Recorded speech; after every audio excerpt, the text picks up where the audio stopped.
Well, here we go for day number 2 in Chattanooga, Tennessee. My name is Nick Teixeira, joined by Gordon Dixon in the booth. We had a late night of fun here on the live stream, and so much so that the alarms were going off in the building in celebration. That was a fun little way to start the day here. But hey, day number 2, Chattanooga, Tennessee, and we got a good match in front of us here with Broken Dreams taking on Brian and Joel. Gordon, how you feeling today? I'm still coming off the high of watching this man, Joel Stockdale, take on Ram Guevara last night. Yeah, what a show that was, right? And the double dip in the ladies final of level 1, where it got a little icy. A little intense. Yeah, little icy on that one. So today has a lot to do to pick back up from yesterday. Well, and then, you got to give credit where credit is due. That level 2 final as well. We saw Billy Gregory and Dick Weber go on quite the battle back and forth. There was definitely some heart on the line there in that level 2 matchup. And, hey, shout out to the man, Billy, who has finally got his singles first place trophy after playing every single regional stop. 8 for 8 this tour.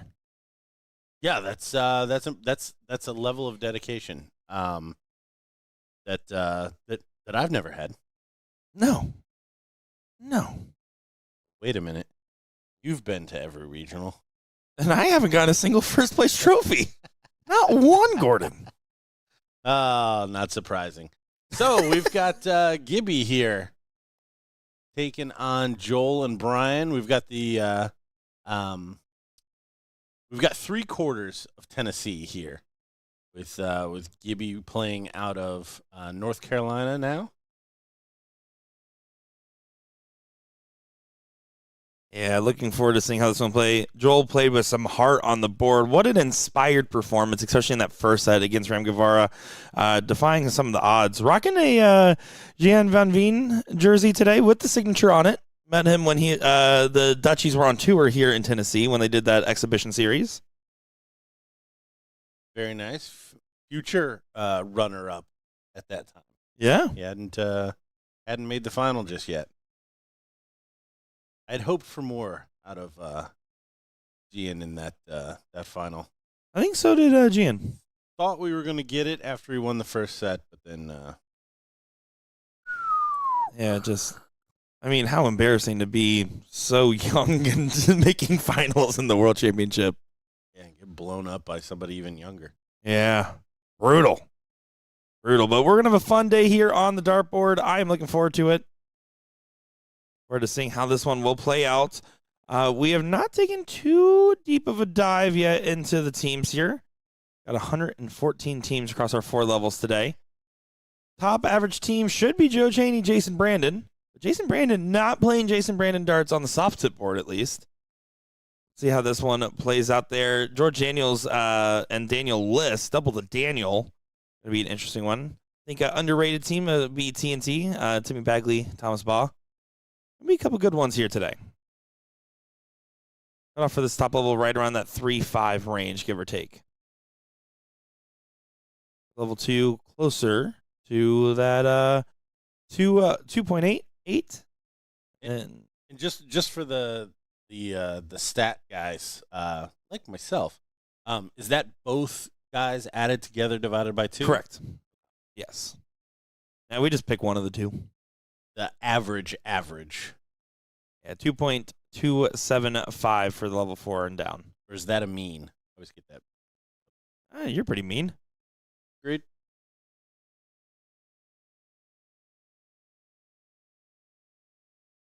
Patrick Gibson here. Trying to utilize that 20. Does a good job.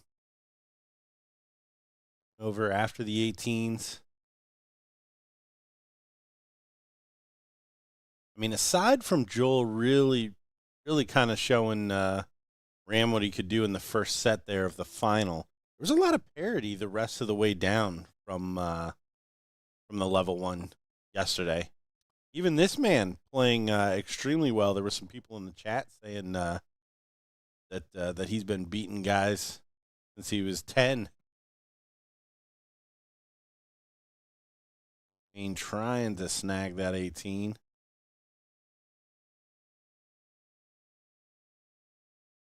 Yeah, no, I will say, as far as what we saw, that first set of the finals of level one, top three set, maybe number one set we've seen played on the stream this tour. I will also say you're exactly right. That was probably the most spot on parity level play. We saw good talents. We saw different people have different moments of success. It didn't feel like a one way only show. It started to feel like that with Ram for a bit there. And then Joel said, I'm going to make sure that narrative can't be true.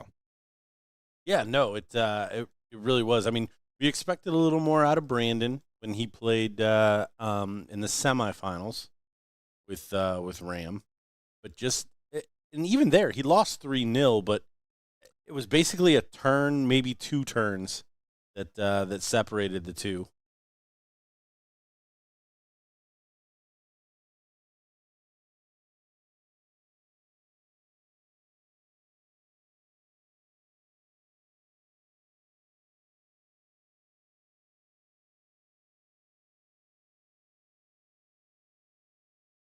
Looks for another close.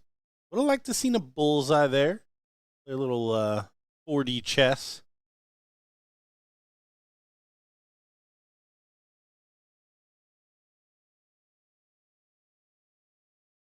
Trying to go back another 16, but probably not enough.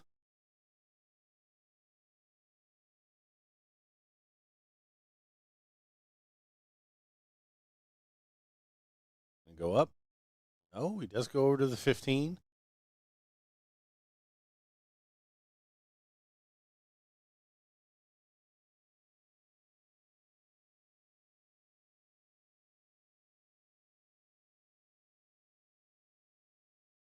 This won't deter Joel and Brian too much.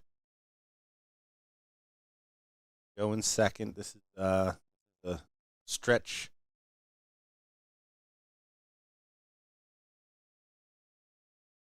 For anybody, so they'll look forward to the leg that they get to start. Nice last there from Wayne.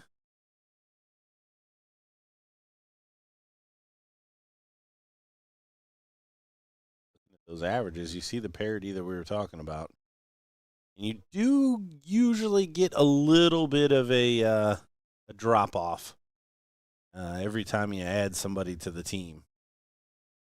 Yeah, it's expected. You're not having the same level of flow. You're going to have a little bit of a different level of play. So it's just going to be a little bit of a reset here. And it looks like, yeah, the order change is coming into play here. Broken Dreams will take that first leg there, Gordon. No, maybe not. They talked about it. It looked like they were going to do it. Maybe someone needed, I don't know what was going on there. Anyways, it's Saturday morning darts, folks.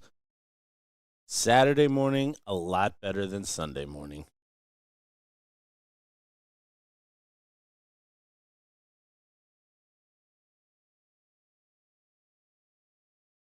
Actually, the man, the myth, legend himself, Rodman from Tennessee, the guy that used to tell me about his Sunday darts. He had a set that he would play with on Sundays. It used to drive me nuts. That's nonsense. That he would play with a different set. Do you know what's worse? I know a couple players. I'm not trying to call anybody out, but I use these darts for the bullseye, or I use these darts for the doubles. No. Nuh-uh. Oh, that is a level of MFing that Making friends. I can't even. No. So what is the secret here? Is Gordon, you're the one that knows the most about life, love, and the pursuit of happiness. What is the secret here to I am a patriot. having good partner play? What makes a good partner? What makes you a good partner? What makes your partner a good partner? Well, for me, it's always been like I can't ever think that I'm going to be talked poorly about after the match. Like that's something that always used to drive me nuts. Like people would say, like, oh my gosh, I was doing X, Y, and Z, but Nick couldn't hit anything. Oh my gosh, he was terrible. Yeah. Like that right away, like I don't ever want to play with you. Mhm. Because my guess is that you blew it somewhere too. Like very rarely. And I've always just appreciated everyone that I've ever played with. Like that was always like their go-to. Like even if both of us know that I blew it, like the onus is like, okay, I could have done better in this spot. Like that's what I always and hopefully what I always gave back. I can only remember a few times where I got frustrated in blind draws, because blind draws to me were always the most fun, because taking somebody that's never won anything Mhm. and getting them their first cash or something like that, that is awesome. And it was only when I struggled greatly that I would get frustrated with partners I, on that side of things. I'll let you know. I already consider myself every grandma's favorite grandson. I love nothing more than getting a sweet old lady in a blind draw that has had partners that rolled their eyes every single time they pulled them, and doing nothing but trying my hardest to make sure they get the win that night. I remember my favorite story was still in Houston, Texas, at the BullShooter Regional in the 38 tour, and I go to a blind draw on Saturday night. We finished a little bit early. I go there and I get this sweet old lady named Bonnie. And Bonnie, well, let me tell you, she was ready to play. She was ready to win, and we had more fun than anybody else in that room. She was going up there giving dead eyes to every single player, and we made the money. That's awesome. Texas bad, man. I don't completely disagree. I will say that one of the things that, again, that I never even had to think about is there's a lot of people that know how to play. Like if your hang up is on strategy, then yeah, you're probably not going to be good partners. But I can tell you that not all of those people are good people off of the board. Saying it to other people is also the difference. You can sometimes have some opinions about partners. Sometimes thoughts will run through your head in the moment. I'm not saying I've never played with anybody and said, man, they are really struggling today. But there's a difference between that thought and going around saying, well, I did my thing and they didn't do their thing. That's what Gordon's getting at there. Yeah, but I don't disagree with what you're saying. Like if your cricket partner is walking up there starting on bullseyes, then yeah, you guys are going to struggle. Mm-hmm. But yeah, that to me is table stakes. That's something that I would expect out of anybody that I played with. Well, we are 1-1 in this matchup. We're going to see how things get rolling here.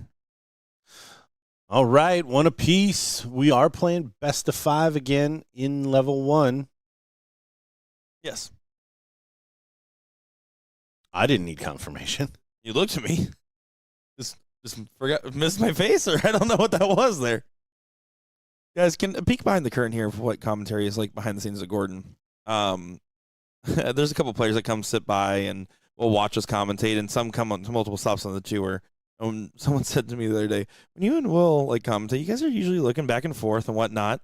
And then when you and Gordon are there, you always look at Gordon talking, and Gordon just never looks back.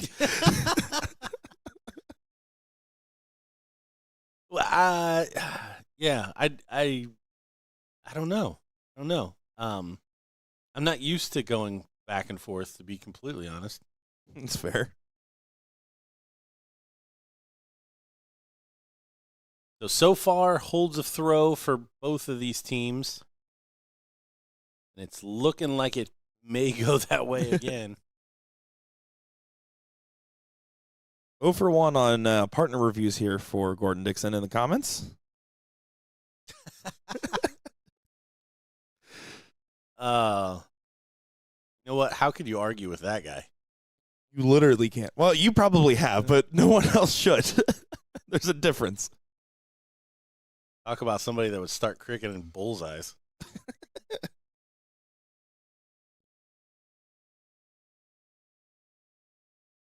Good grab on the 18s. It's pedestrian. It's fine. It's enough. This will be going to a 2-1 advantage here for Broken Dreams.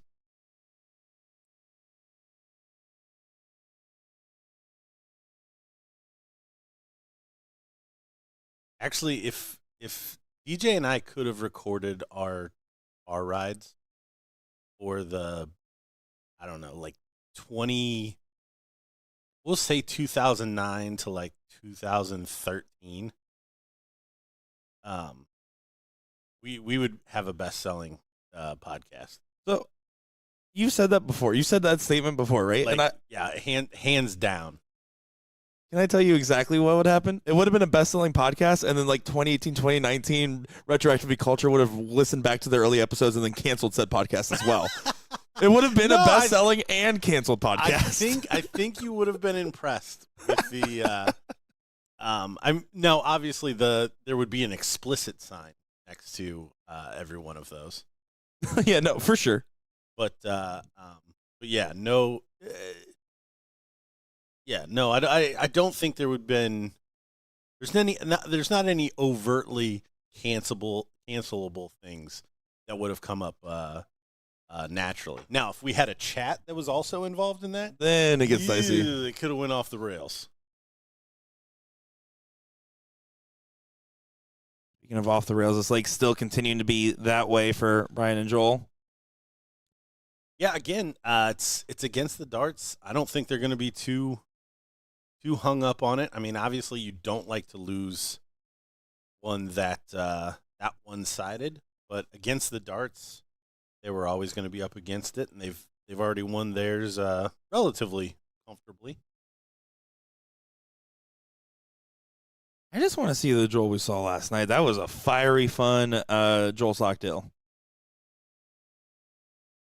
Hard to channel that at 1 in the morning and then channel it the second round of the next day, though. Well, and yeah, I mean level 1, there's not any easy rounds here.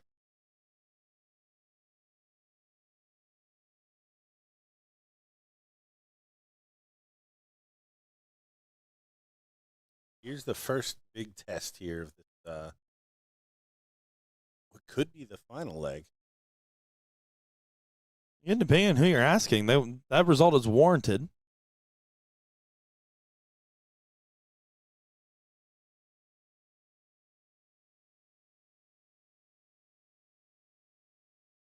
I do really enjoy during the doubles, like if we had a wider shot, like looking at the reaction of the doubles partner while the other guy is shooting. I can see that. I can see that being like a worthwhile cutaway cam. That's definitely something to keep your eye on. Adding notes for Chicago right now. The cutaway reaction cam. Yeah. All right. My favorite's the partners that are like way over dramatic while the player's throwing, but when they turn around, they're just like standing still and give a little head nod after. They're waving darts out of the way when no one's looking, and then it's like, nope, here you go, you're good. I'm like that. That's that's what it's like to be a partner. Mm-hmm. I don't know. 0 for 1 still on reviews of Gordon Dixon as a dart partner. Actually, 1 for 2 because Jen Lysak still keeps talking to me about how much fun she has playing with you. I saw her at another tournament. She kept bringing it up. We had fun. What can I say? So then again, maybe it's a 1 for 3. Will Stewart had the opposite opinion. He said, "Dad was mean." Will Stewart should hit more bullseyes. That's what Will Stewart should. Is that right? Is that right? Combined 11 plays a combined 8. I like this play. I really, really, really like this play. You're up a leg, down in points. Start by taking away the number. Look at that.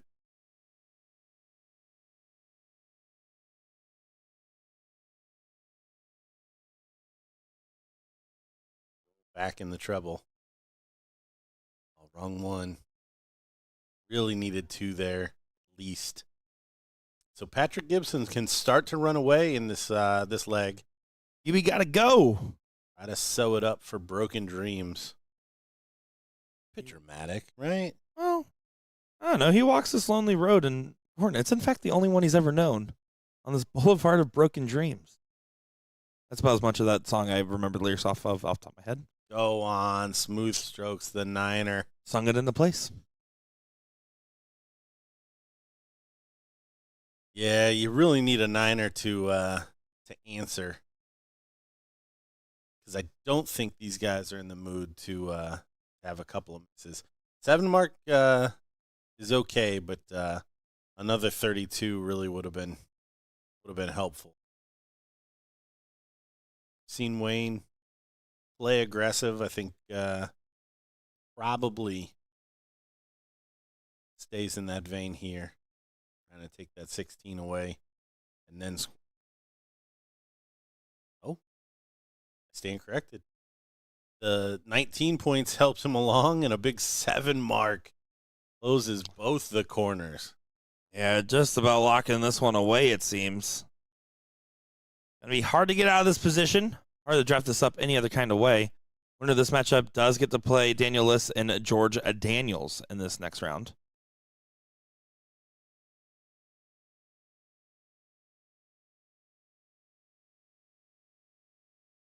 The 3 Bulls, Patrick Gibson, get home second round of level 1 down here in Chattanooga, Tennessee.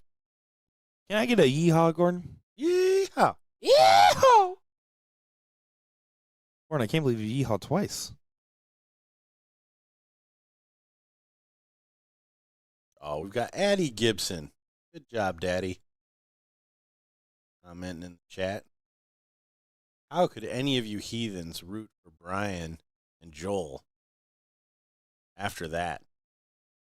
You big jerks. Yeah, I'm going to be honest. I don't even think they're cheering for themselves anymore.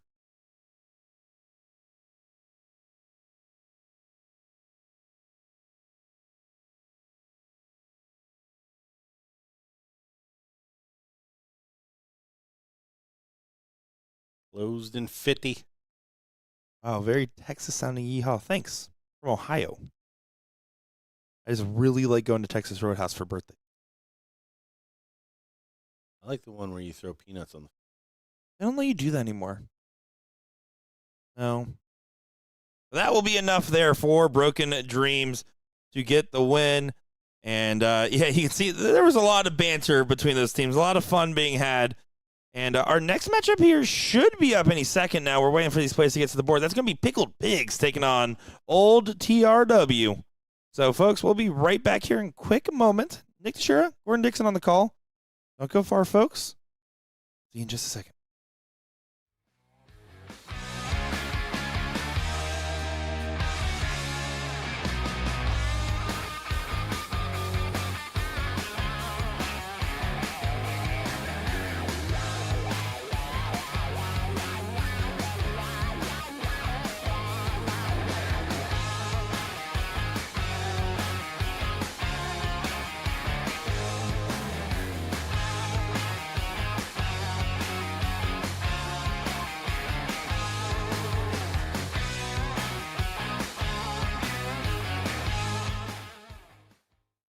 On the go. I'm here with George Daniels. George, glad to see it. Oh, shit. Ram. I'm here with Ram. Ram. Glad to sign with us. How many times you gonna come around, man? You just gonna try to win MVP anytime? I just get invited. Who you playing with this weekend? My buddy Chris Gammon. Chris Gammon? Houston. Yeah, it's a local Houston, so we're gonna see what we can do out here. That's awesome, man. It's good to see you. What are your goals for this season? I mean, obviously you're in the Invitational. It's to make top 4. Like, where can it go? Other than soft tip, my main focus is the CDC circuit. So I'm gonna be playing them, but steel tip more often. Okay. So, other than that, I don't think this is the last one I'm coming to. So for this until Chicago. Yeah, I was going to say, you'll be there definitely in Chicago. Sure enough. Try to get another one of those rings. I deserve like 3 of them the past 3 years. You've been playing hot, man. You've been playing hot. Good catching up with you. Good luck this weekend. We'll see you. Cheers, brother. I see George Daniels. Let's go talk to him. We got a packed room. Oh, we got Triple D over here. Mr. Lassie, how are you? Doing all right. Timmy, good to see you, brother. Cheers. Timmy Beckley. George Daniels. I just introduced Ram as George.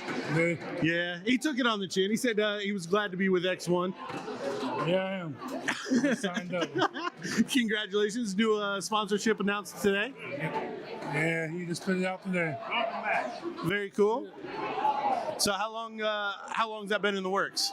Just give us some background on like just getting sponsorships. Is that something that doesn't happen overnight, does it? No, I've been working, trying to get into sponsoring forever. So, and I finally did it. Got it across the finish line. Yeah. Now here's the real question: why didn't I get invited to the breakfast table this morning? He was busy. No, I was working. He was on his game. He was on his phone playing his game.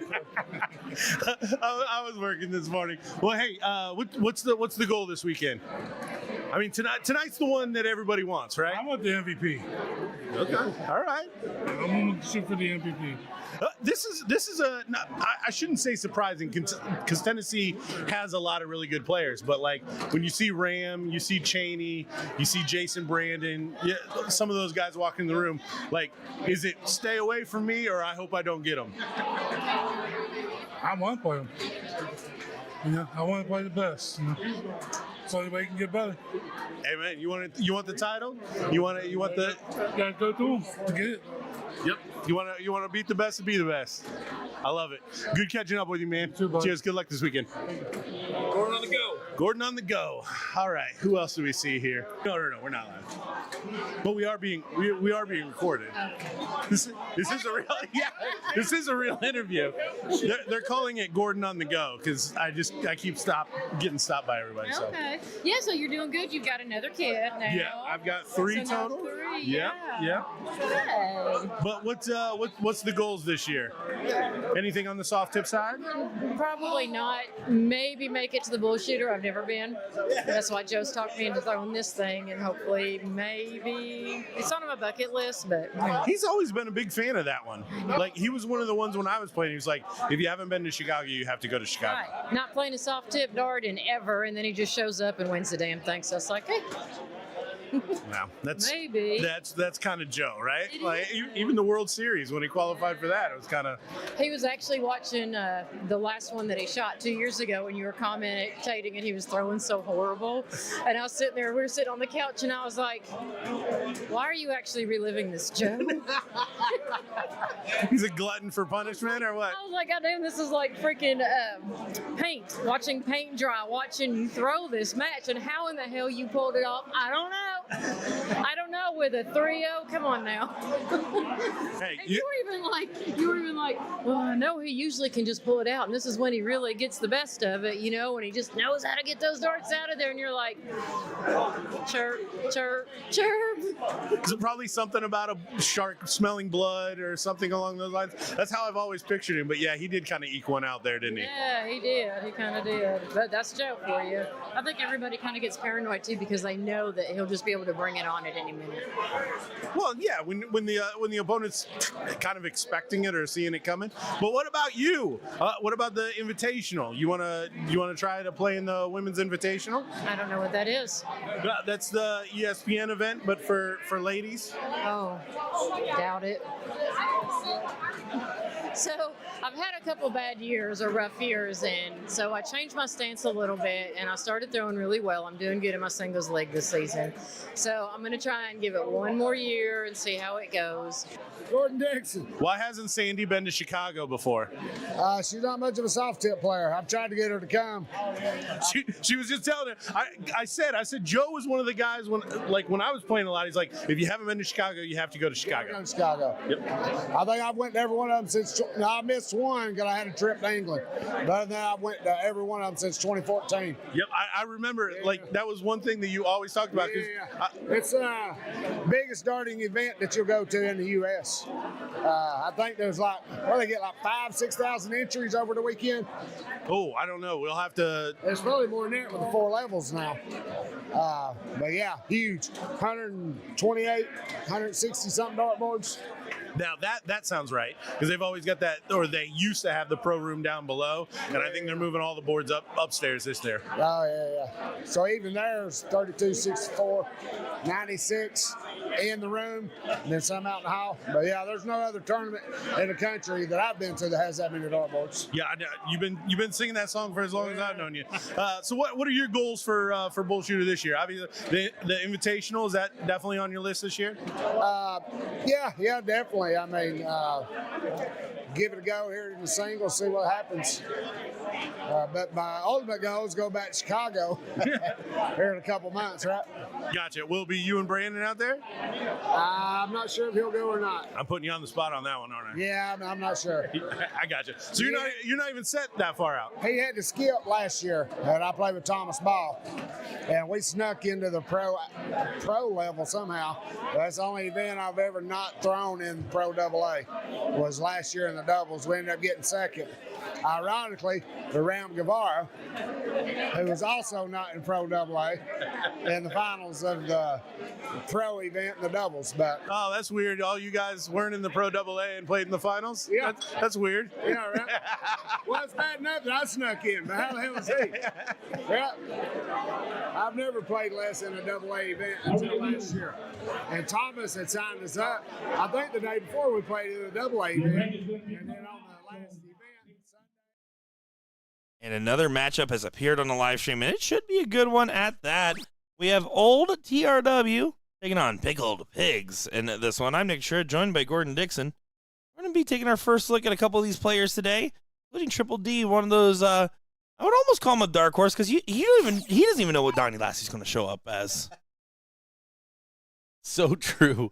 And it's always fun to figure out who is going to show up.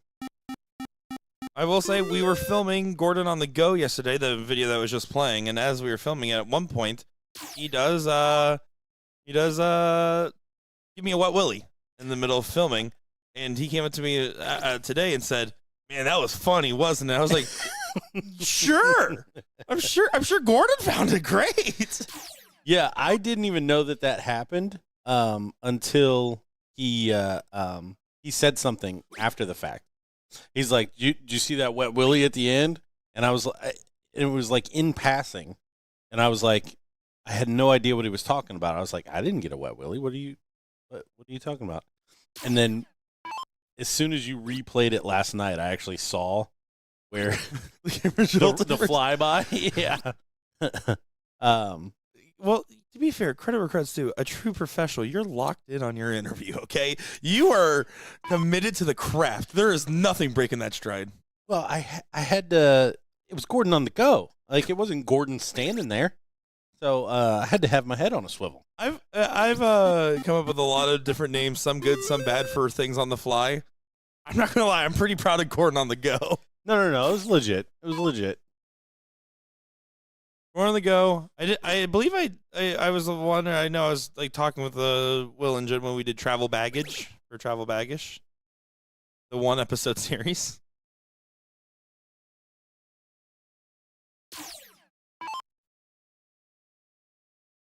I have one for a new podcast called Pointed Questions.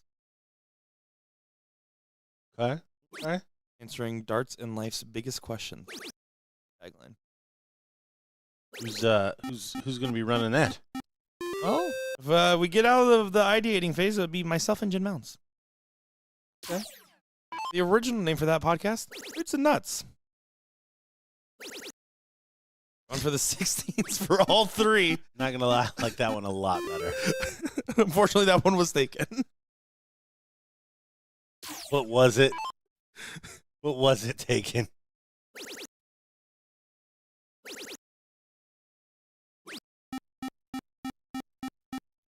So, good 7 mark there.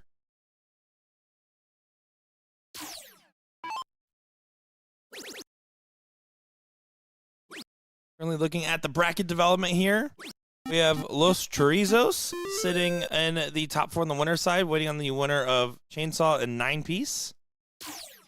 Bottom side here, Broken Dreams taking on Big G, Little D that we have mentioned earlier. Here is who these teams are. We are too. But at least you can follow the bracket. Go over to the App Store, Android or iOS. It's completely free to download and make a BullShooter live account. Once you do so, go over to the Tournament Kings section, switch it from My Events to All Events. be able to follow along with each and every one of our 4 brackets here today.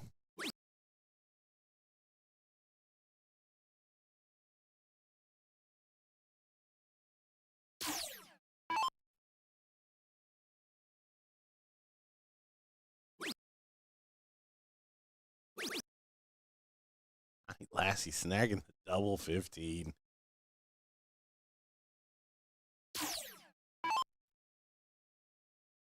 This one looking like it's going to go against the darts.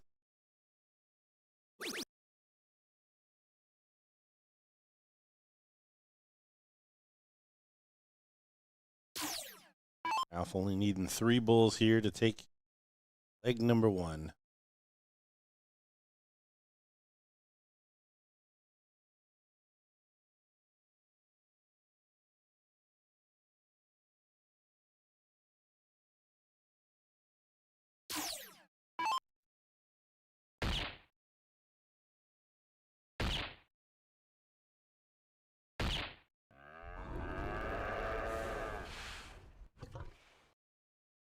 Oh, within touching distance, 3 to 4 now.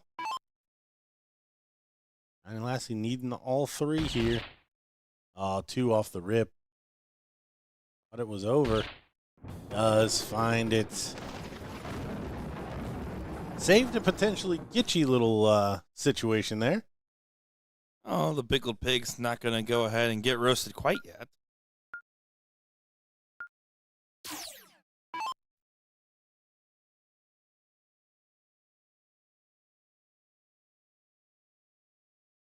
You have to get it started again. Leg number 2. Shake of the head does find the treble, though. I don't know if he's as impressed with himself there.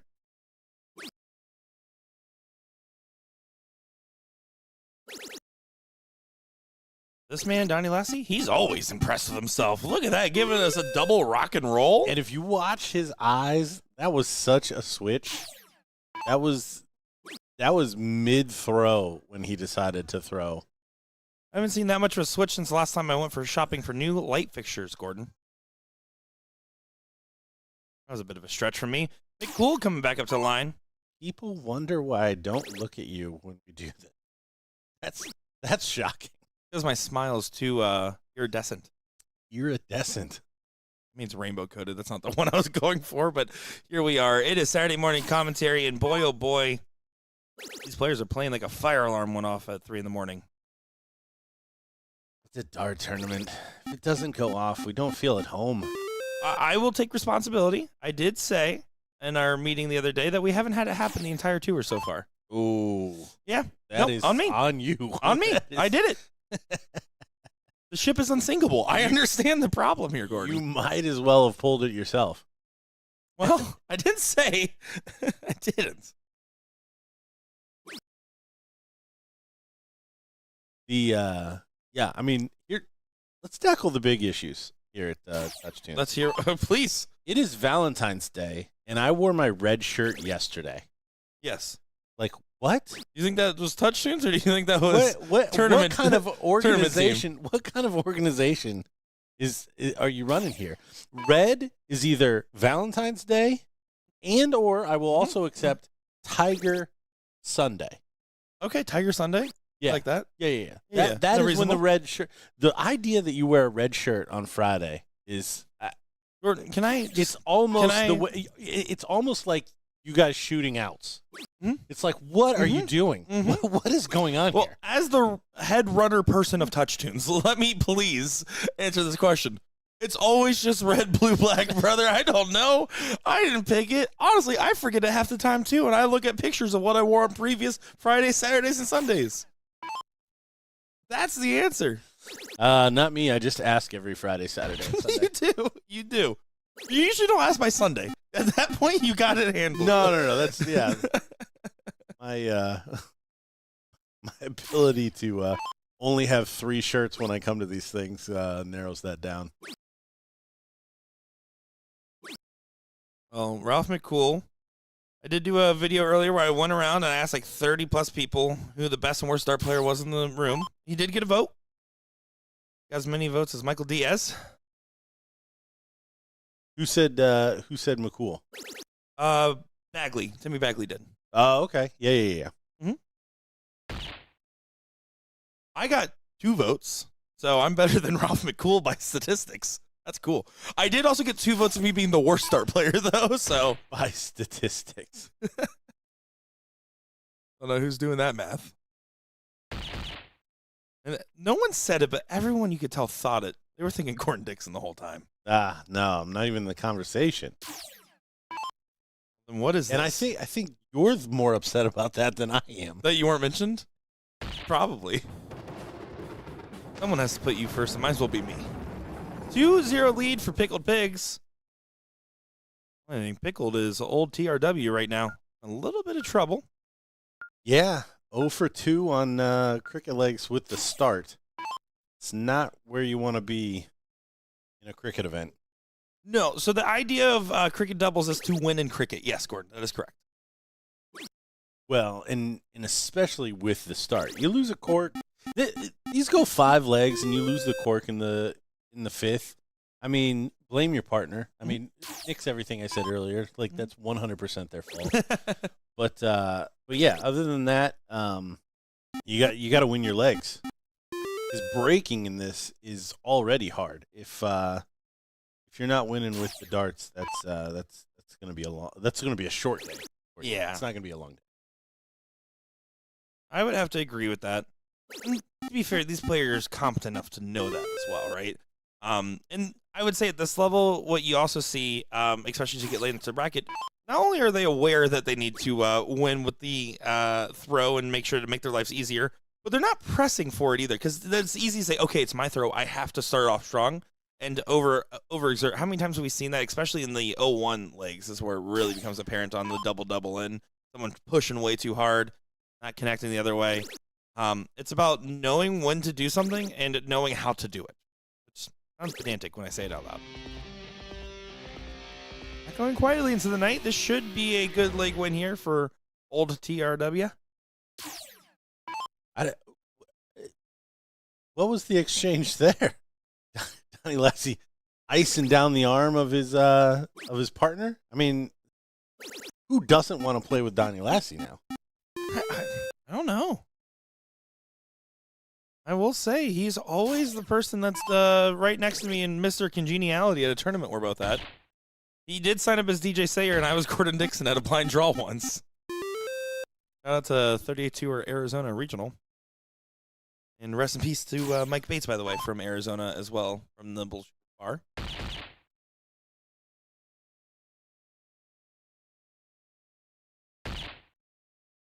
Elliot Mugg saying Donnie's shooting way above his average. I guarantee you, it all comes on the wash with Donnie Lassie.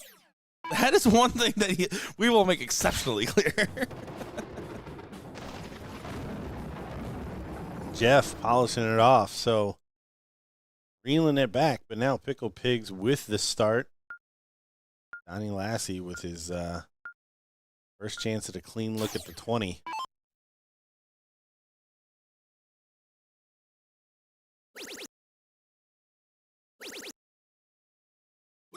Look at the aggression. Look at the aggression face.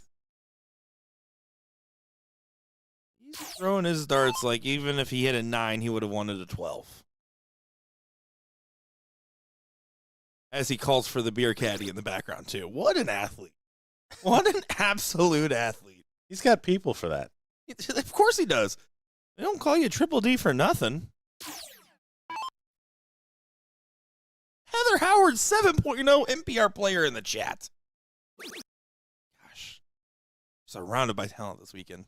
Serious. I'm not even just talking about you sitting next to me, Gordon. Continuing to run down the board. Gentlemen's game.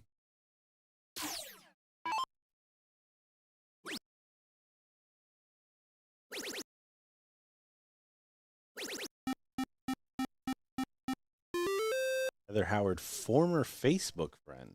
Heather Howard.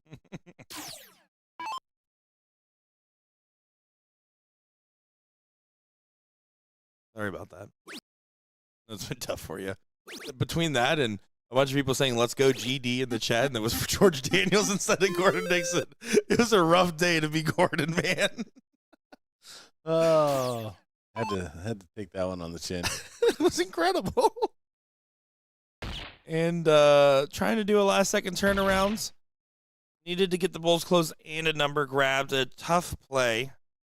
Needed to get the double single on the first. 4 numbers. You can shoot the bull if you want to. You can just put it out of reach on points. Either way is fine. This is my preferred of the 2. Yeah. Nope. Don't go touch nothing. Donnie says, you can't win it, by the way. You have to hit at least 4 more marks. Plugs the treble 20.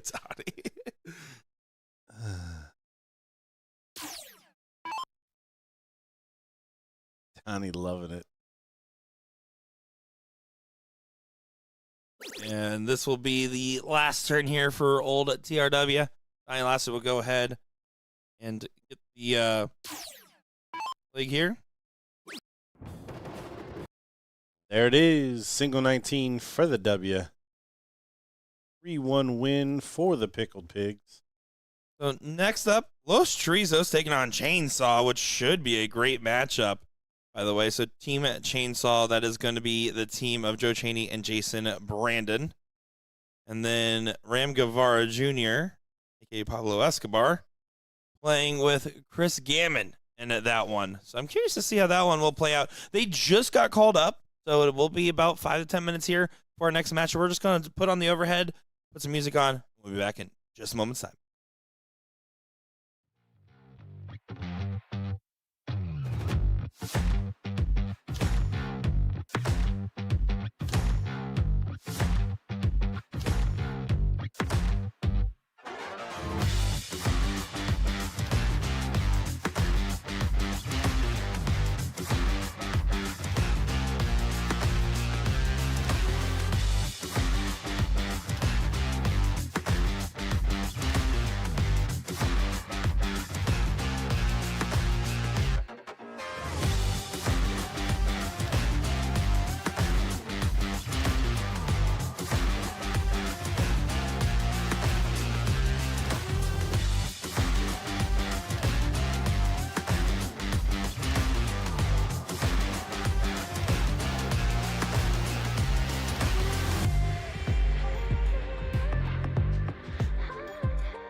And this is going to be a absolute juicer of a matchup here. It's Joe Chaney and Jason Brandon taking on Chris Gammon and Ram Guevara Jr.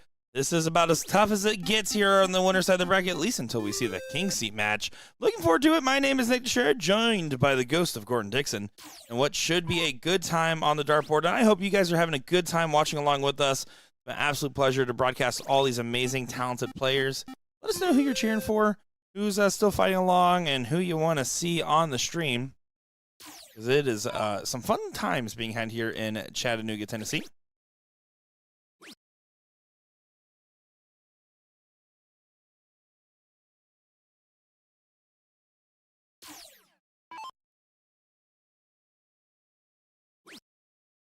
See JB, we talked about it yesterday, struggling a little bit in his soft tip game. Well, he's been struggling in his steel tip game, so having a little bit of conversion issues. But I would say, and this is not a knock towards Chris, I'm just not as familiar with his game, and therefore you're gonna have to favor the Chainsaw Duo just on paper, right? That being said, if Chris does enough and Jason continues to struggle, Ram's clearly done enough so far. Maybe not in this leg, but in general. What are you on about? I'm talking about the on paper. I would favor Jason and Joe, but that's just because Chris is an unknown quantity here. But if Ram's playing good enough, where if Chris plays decent enough, it could happen, especially with JB struggling on the soft side. It'll be interesting to see how Ram does. Just whether he's putting pressure on himself to play with an unknown quantity. Obviously, he knows Chris. But whether or not that's going to put more pressure on him to continue to hit, and we do continue to see Jason just with the biggest eye rolls every time Dart doesn't go exactly where he was looking. And I just wanted to say in the chat, like, we don't call Ram Pablo Escobar. Ram called Ram Pablo Escobar. You've been saying it for years. That's what he signed up for. So that's not like a new thing we did. That's how he signed up for singles last night. So Ram was signed up for singles a couple days in advance. Okay. Texted me, "Hey, can you change my name to Scrooston? I don't want people to read my name on the bracket." And then I said, "Not my job." And he texted me a couple hours before it started. He said, "Can you change my name to Scarface?" And I said, "Let me ask LJ, tournament director." Go up and say, "LJ, Ram wants his name changed." He said, "Not my problem." I said, "Fair enough." And then all of a sudden, I see Ram later on after a single starts. I was like, "What's your name?" He said, "Pablo Escobar." So I'm just saying, that's how that played out. All that over a name. See, this is another thing. Touch tunes. What are we doing here? Come on, as the community manager, manage this community to write down their name so that their name is on the bracket so that the fans can follow along. Can I tell you? No, but I bet you're going to. I agree. I agree, Gordon. As the head runner person of Touch Tunes, I'm aligned. And Nick, and again, not saying if Chris is solid chart or not, it's just you're talking three, nationally known talents, right? Versus a probably statewide known talent. That's the difference maker I'm trying to say. Just unknown quantity. 215s. Nice cleanup shot there for JB. Also fair to say that pretty much everyone's below the mark in this one. Nobody above a 5.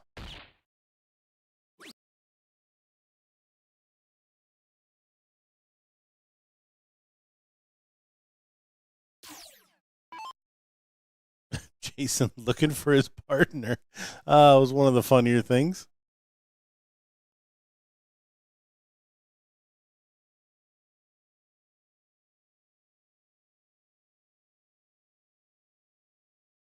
Enter stage left.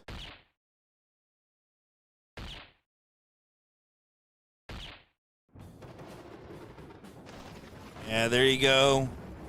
Chainsaw goes ahead and gets a leg on the board. Gordon, can you please stop doing all those sounds? People are really confused why I don't look at you. That's that's shocking to me. Nice open from Ram Guevara there. Should be said the last one was against the darts, so same rules apply as we gave some grace to Jeff in the Pickle Pig match. Look at this. Trying to fire them all in there.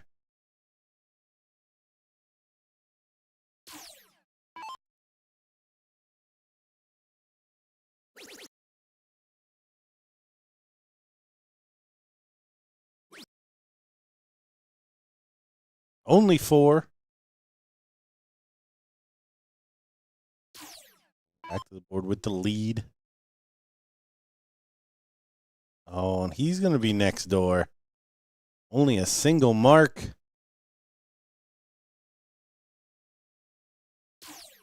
Chance for the chainsaw.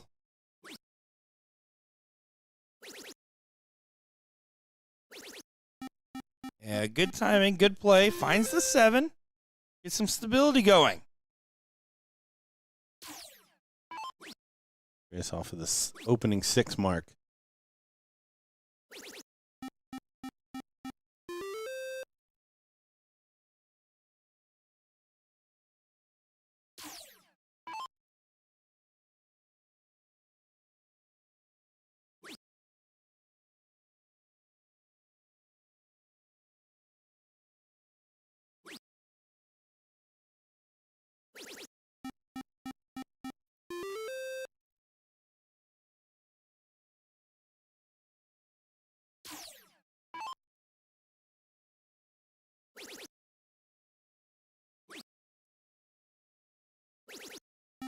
Ran back to his tripling ways. Yeah, more like it from Guevara, more like it from pretty much everybody involved here.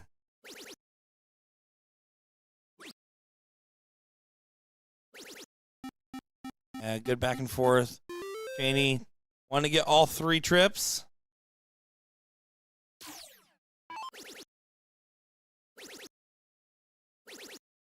Yeah, we talked about a bit of a question mark for Chris. I was wrong. But yeah, Chris really showing up here this leg. Taking full advantage of the start here. At the very least, the question's been answered.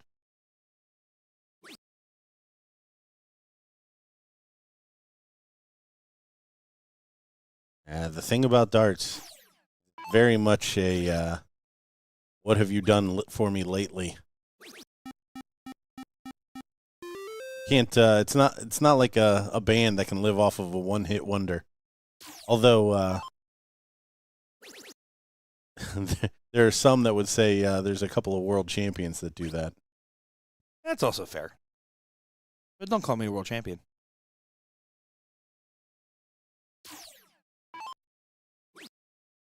Leading the pack and trying to go ahead and get this cleaned up. Average might drop on that shot, but the job is done exactly as requested. 140-point lead going into the Bulls. JB, the low man on the board, continuing to show these struggles here. Why do you think that is? Do you think it is just a soft... I know we said the soft sealer transition. Is that actually what it is? I don't know what he throws weight-wise. I'd be interested to know if that was a factor, or if he can even switch. I would imagine he has a set of soft tips in the darts that he throws. I mean, there's a plethora of things.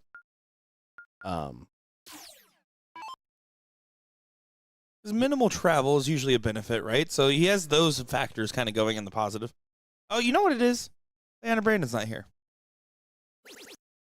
Could also very well be a piece of it. Only a half choke. They really, I think, having each other to cheer on, they're not thinking about their own game. They're thinking about each other's. I think helps both of them.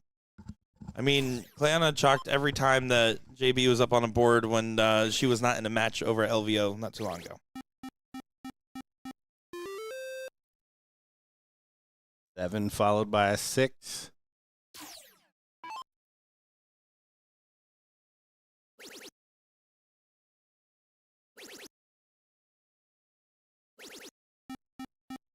And he fills it up for a 180. Darnell Wills. Chris is a 3-time East Montgomery County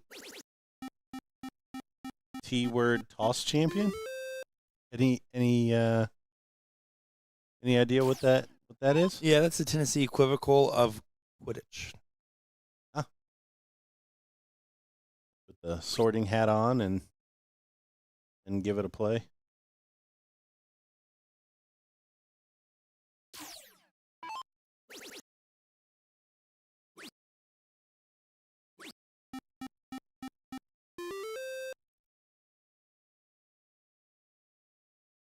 I don't know what that is, but he's that. Oh, ask. We got the best chat in the business. If Google doesn't know, I don't think we want to know, if I'm being completely honest. He doesn't have a set of soft tips in his signature darts. Soft tips are at least 2 grams lighter than his steel. I probably throw like a 19-gram barrel weight in softs and probably like 22 to 23 in steel, depending on my current setups, but somewhere in that range. What I'm reading, he's just too much of a man Clearly, have you seen him? for soft tip. Can't throw with these light darts. Oh, man, I'm 40.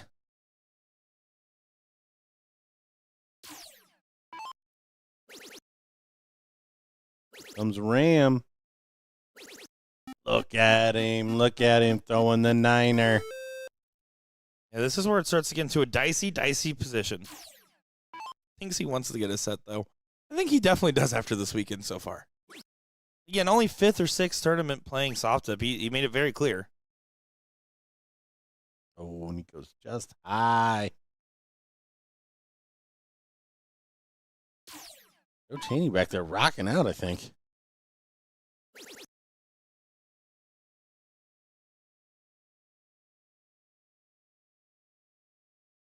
Need something special here. But the good news is, for Chainsaw and JB, they've already won a leg. So even though they may lose this one against the darts, they're going to start in the 4th leg, no harm, no foul, and try to take us to a decider. Yeah, that's absolutely the plan. That's absolutely the play here.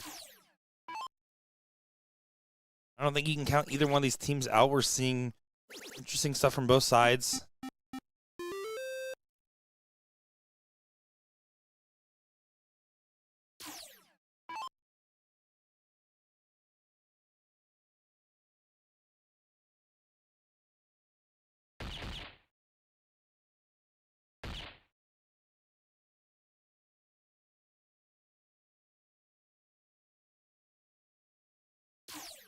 Comes Chris for 3 bowls. Never mind.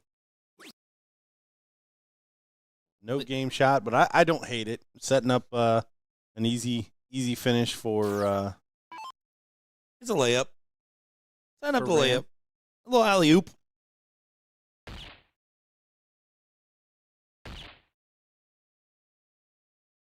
Ram coming out with 6.5. Boss hogging it.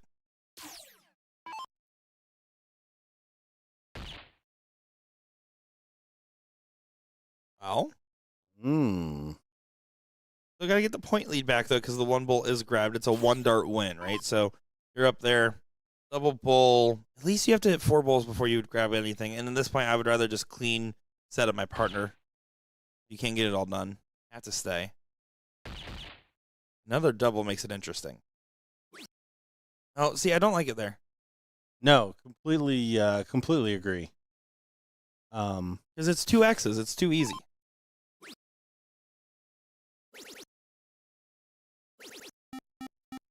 Nice shot from Chris.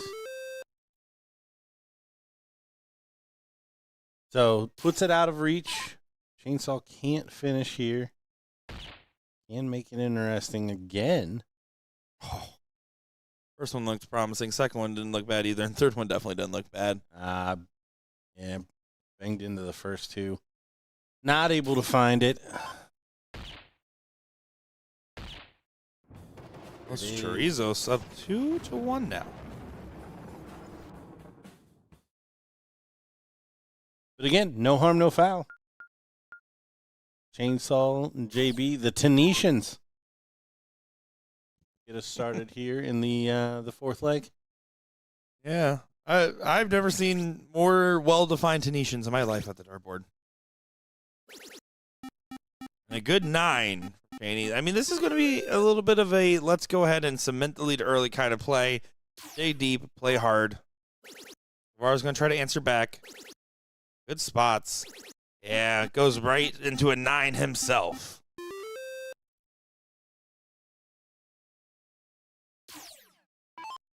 Here comes Brandon.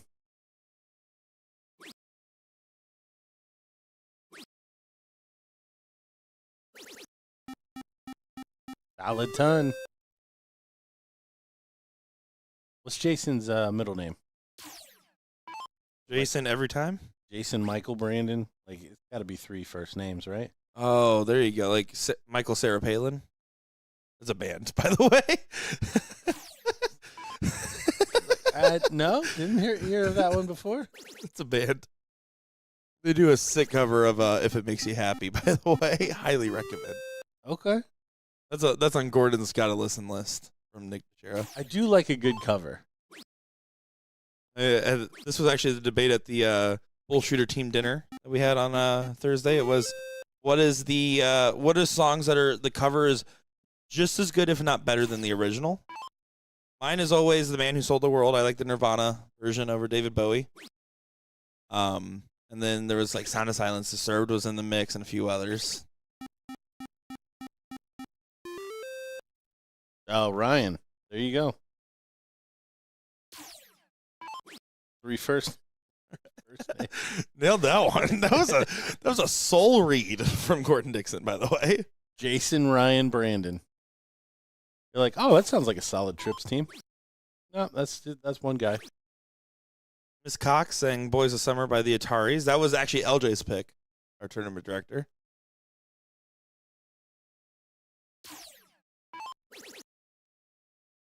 There's this German guy with a really deep voice that does a cover of "Beautiful." I'd recommend that one. Any picks here in that one, Mr. Music Man?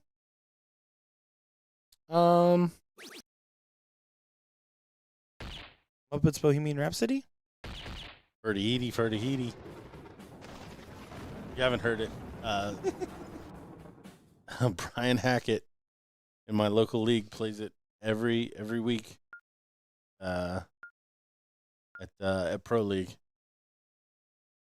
Still allowed to go in those? Yep, 100%. Ram is my dad. Janie's cover of "I Want to Dance with Somebody." Okay. That's the answer. Reagan Windsor's the winner. I don't know. Jimmy's "All Along the Watchtower." Ooh, Is good one. Pretty darn good. Also, "The Rising Sun" has a couple of different good covers. "Hurt" by Johnny Cash. That's also might be the answer. I'll take that.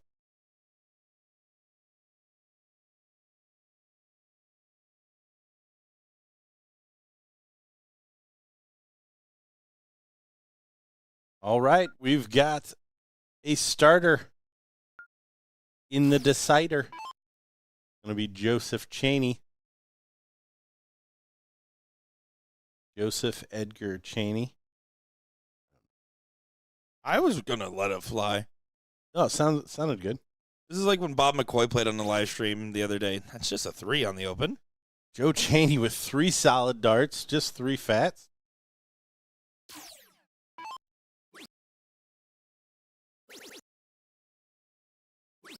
Oh, we take a shot. Good 5 on the play.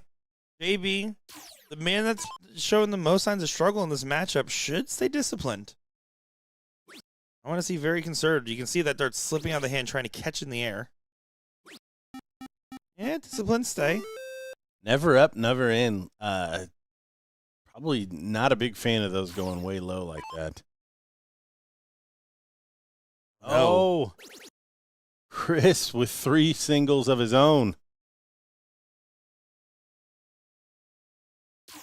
Chainsaw don't hit 3 singles back-to-back turns. Honey Badger don't mess around. Yeah, I knew that was going to be a makeup shot.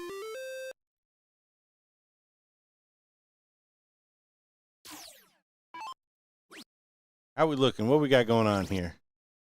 One here. Both top fours are playing. The other one just now getting started, by the way, so we will be switching to that one after. And then we got some like 9th through 12th-ish going on the loser side of the bracket. Top four almost done here in level 2. Also sitting at 9th through 12th-ish. Probably 12th or 13 through 16, closer to there. Level 4 sitting at 9th through 12th.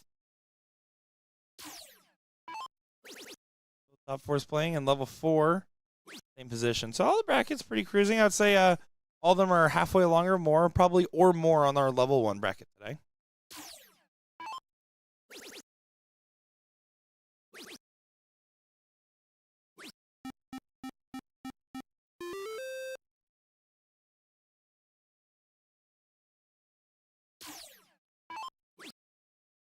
Big shot needed from Ram, and it's not coming. Only 5. Probably not enough. Jason Brandon can plug in a couple 18s and a trip 20, maybe a trip 18 and 4 17s. Look at this. Does find 80, which is, I mean, a big shot. Definitely keeps the separation. And Chris just not on the consistency that we saw from him earlier in the match.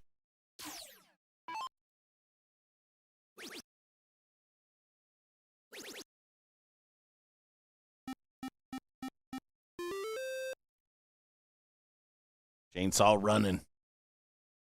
Yeah, it's enough right now. It is absolutely enough. Even with the 3 in the bed, it's just about getting 3 big 15s. Anything else you hit is extra credit. 3 15s and a single point. Actually, the baseline you would think. Single point. He's continuing to play very conservative. Shows where his confidence is at. Well, if you've got a former world championship finalist with the 20s, you might as well let the man cook. I'm Cook. World champion of hot pocket eating. Preferably ham and cheddar. Oh, the chainsaw makes this a little dicey. Ram's silly enough to put in the big shot here. Oh, and only 5. Now does JB tap the 2 in? Be in worse position. Yeah, I was going to say, if he didn't the last time. Here it is. That's more favorable than he had the last attempt. Yeah, well, I mean, it's a very John Madden-esque thing to say, but like that first dart triple gives you so many more options in the shot. Frustration close on the 20. This one just about over. Chainsaw survives in a closer affair than I think potentially. Hayden? Potentially? We're going to have to see. Find 2 of them.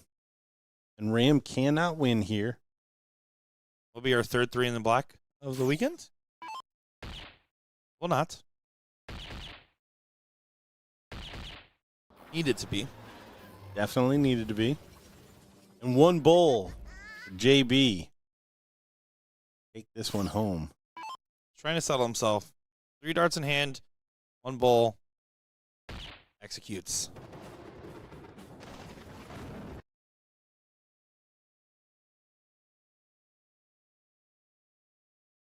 Flip it around here. You see lights out. George Daniels at the board. Great 2-0 lead. Closing it out.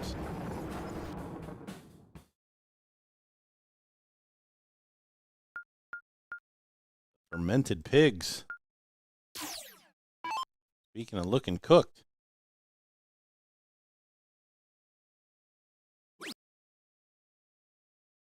Yeah, and definitely in some trouble. And Donnie Lassie is putting the reflectors on. That means he took his hat off, if you're curious. George Daniels, I will say Brian Langley gave him some high praise in the video that just went out 26 minutes ago on social media, by the way, of the best and worst players in the room here this weekend. But Brian Langley said, Ram Guevara. But honestly, I met George Daniels the other night, and I might have beat him, but he has to be number 2. And a close number 2 at that. And then proceeds to talk about how his wife's the worst dart player in the room. Brian Langley. It's a video worth a watch. And that's high praise from Gordon. Gordon had the audacity to tell me after like months of sending him some TikToks, he's like, I don't want to mess up my algorithm. It's very true.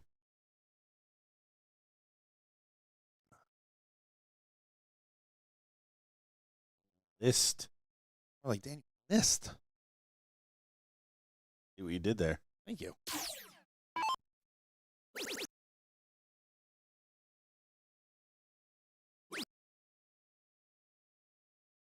Johnny pressing just a little bit here.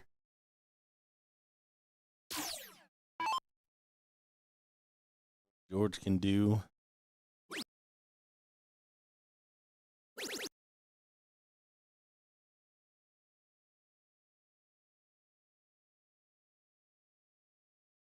Pointing at his head, not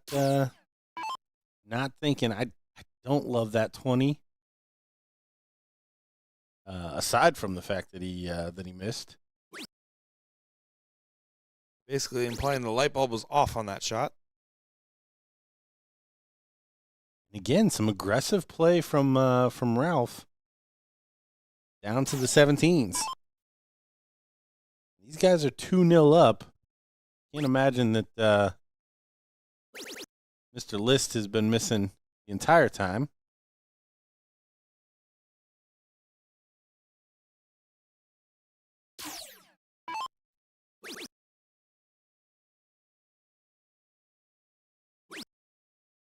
Does get the close. Odd play from the team that's 2 behind.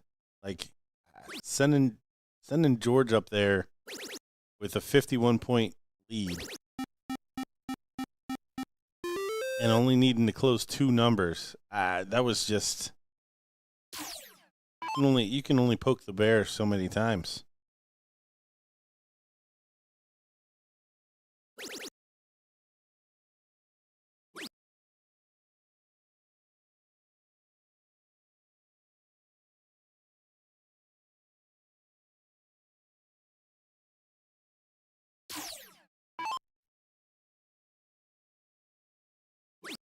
Elliott chiming in on the best player in the room.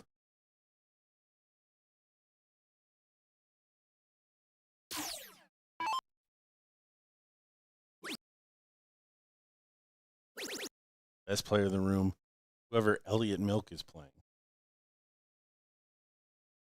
Whoever Elliott Milk is playing, is that the answer? That's probably the answer. Yeah, he's always playing Phil Taylor, though. You got to give credit where credit.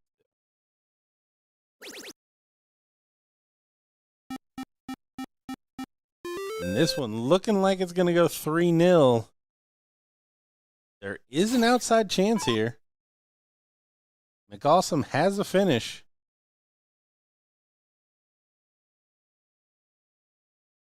Not now. May stay there and hope that Daniel only finds a couple bulls, but gonna wave off the entire shot.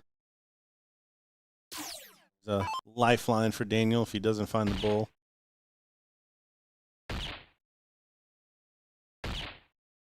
Shakes of the head there from Lassie and McCool as our King Seat match is set. And that will be what we're getting next on the live stream here, folks. We'll be back in just a moment's time here with some more action. King Seat matchup. Don't go far. Make sure Gordon Dixon. Be right back.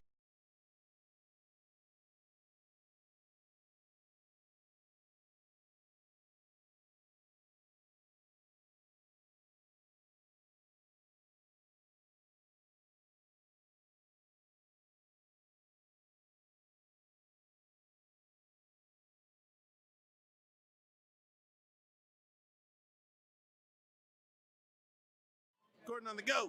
I'm here with George Daniels. George, glad to see it. Oh, shit. Ram. I'm here with Ram. Ram, Glad to sign with us. how many times you gonna come around, man? You just gonna try to win MVP anytime? I just get invited. Who you playing with this weekend? My buddy Chris Gammon. Chris Gammon? Houston. Yeah, it's a local Houston, so we're gonna see what we can do out here. That's awesome, man. It's good to see you. What are your goals for this season? I mean, obviously you're in the Invitational. It's to make top 4. Like, where can it go?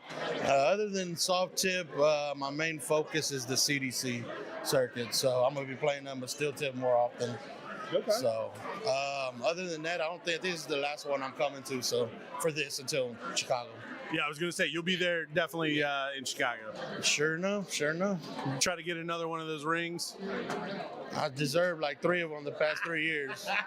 You've been playing hot, man. You've been playing hot. Good catching up with you. Good luck this weekend. We'll see you. Cheers, brother. I see George Daniels. Let's go talk to him. We got a packed room. Oh, we got Triple D over here.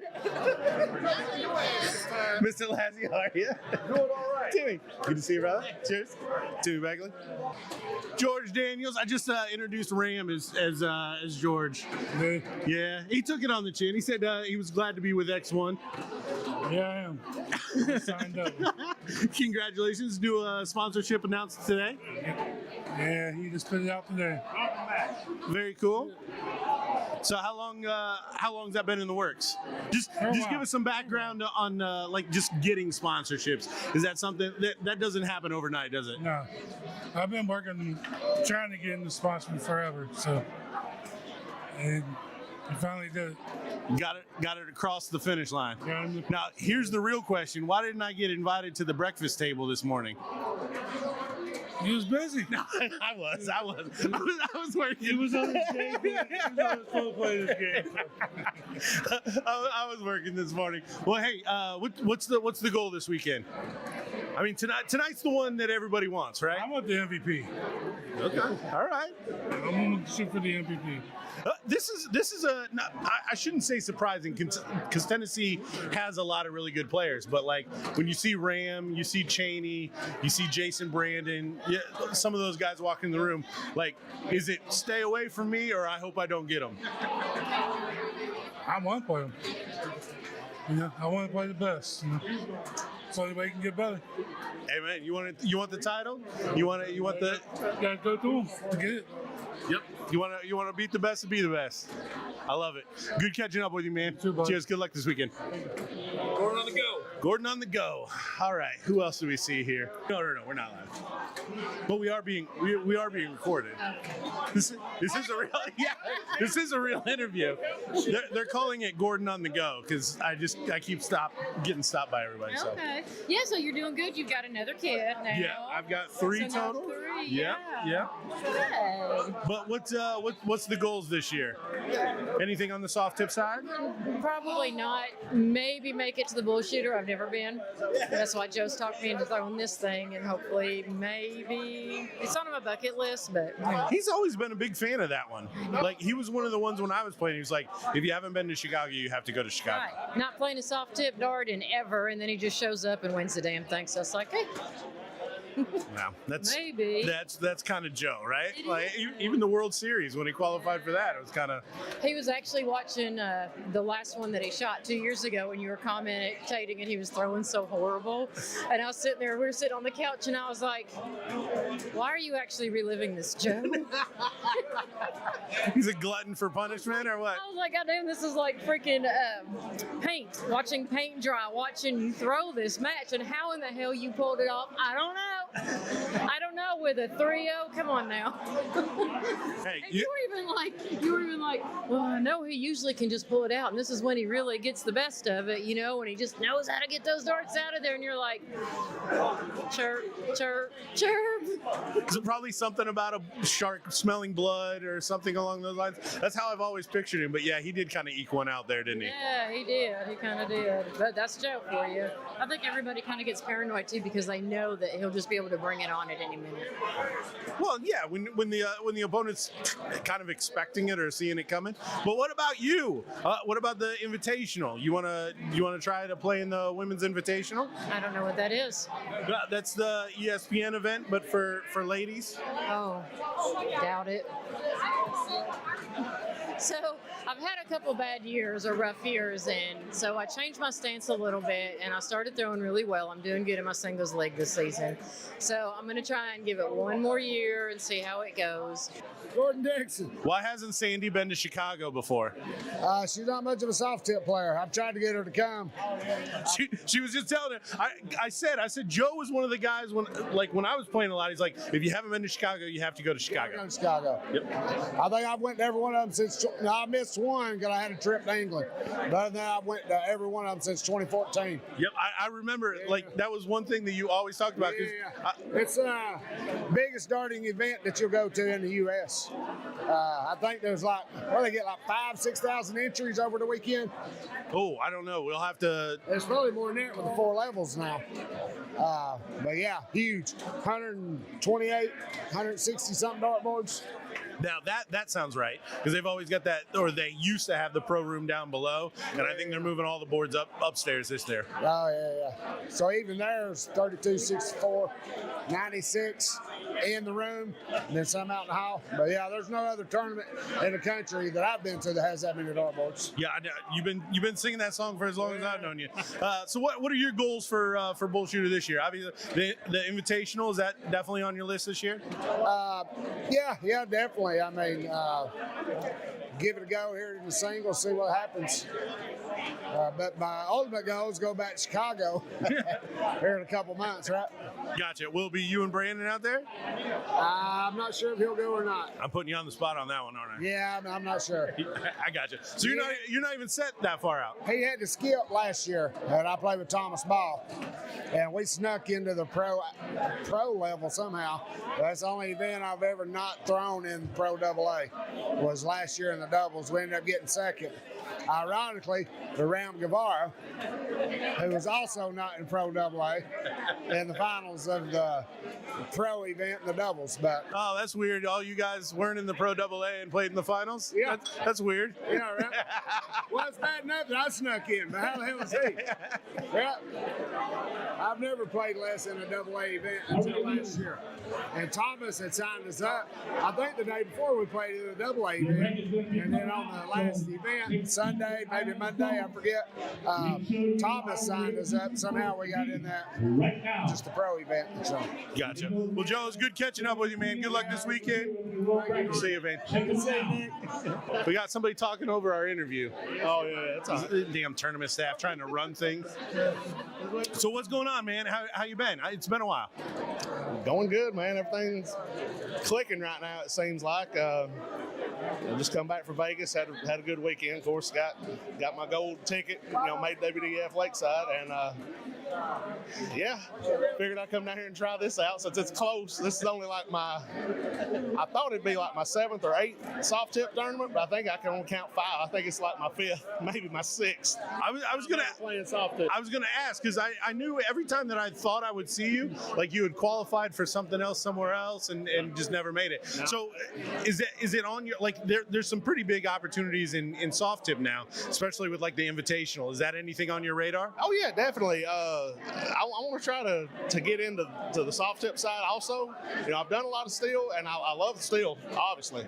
But if I can break in and try to do more soft tip tournament, I want to do all that. I want to try to do whatever I can. So yeah, while they're going straight, man, you got to take advantage. Yeah, I got to take advantage of it, right? 100%. So on the steel side, you're going to Lakeside. I know that was a big thing on your list. Yeah. Like like, is there preparation? Because obviously that's a ways off. Like, what's the preparation leading up to something like that? Well, actually now it's like, I won't say the pressure's off and I don't have to do anything because I still do have to prep. But now that I've got that sewed up, I don't necessarily have to chase the points. I can concentrate more on like the CDC side now and try to qualify through O's avenues for, Alley Pally or Madison Square Garden or something like that.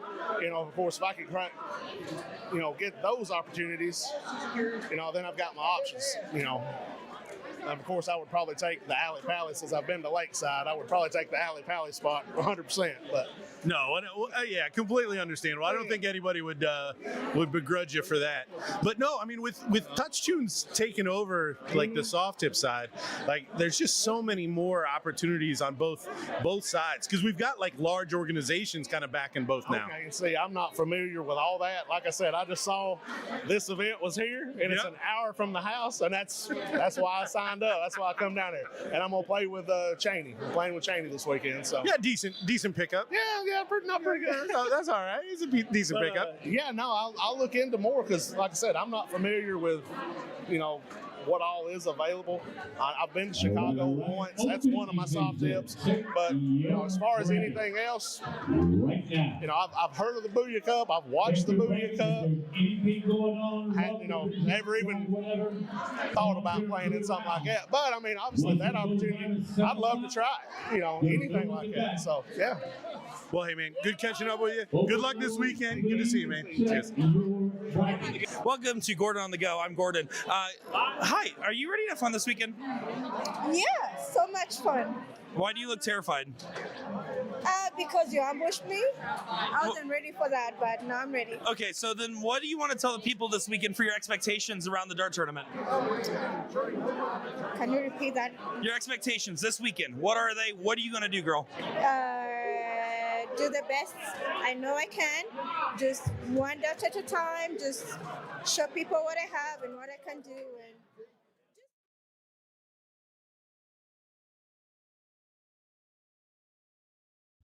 Well, hi there, everybody. How's it going? My name's Nick Teixeira, joined by Gordon Dixon, and we are here for the Level 1 King Seat matchup. This is going to be an exciting one here with Joe Cheney and Jason Brandon taking on Daniel List and George Daniels. I'm excited to see how this one play out. Daniel List coming in fresh after not being in the mix yesterday, and all these players having high hopes and aspirations. George Daniels making new friends out of town as more and more people are saying, "Oh, you're George Daniels. Oh, yeah, no, you're really tough." And everyone says, yeah, and that's Joe and Jason that lives here. So we're going to see how this one plays out, to see who will get that advantage going into the finals. Looking forward to seeing it. Let us know in the chat who you're predicting will get the win here, who you're cheering for, who you want to see next.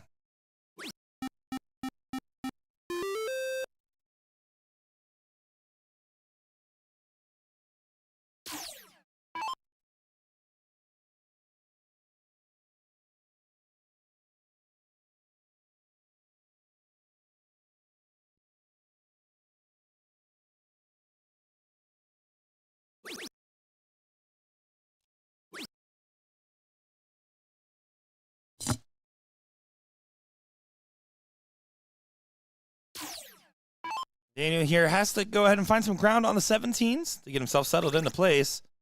Good find on the first, good spot on the number. Is able to keep drilling it and finds all three. Well played. That first third looks so inviting that the rest were bound to follow it in. Chainsaw should be playing defense. I don't want to see him move off the 20. Maybe if you get 2 trips, there's an argument, but I like to stay conservative here. Well played starts, but does move, does go ahead and rip it. It's a good shot right back, because now it puts it out of 9 mark range. You get the point lead and the close.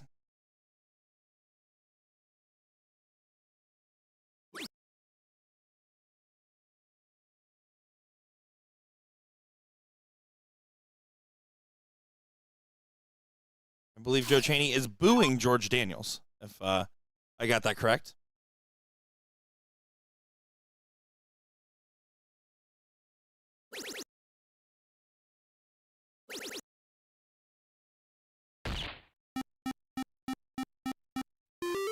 Good 7, though, from Jason Brandon.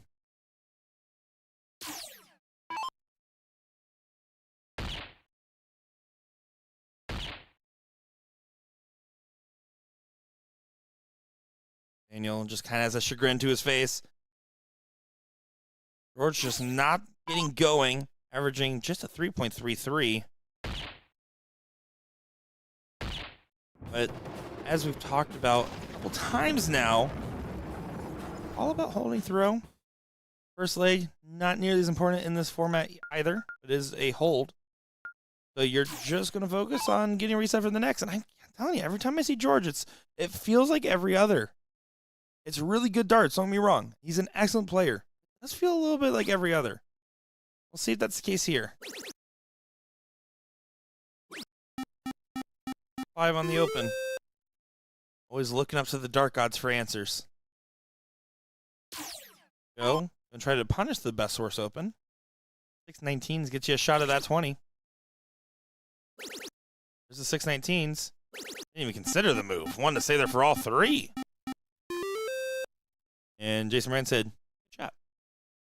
The only reason I also would like the switch there is just because Jason Brandon's been the one playing a little bit safer. You get to play risky, Joe. Do your crazy stuff. Or just leave a 3 mark for Jason Brandon. That also plays.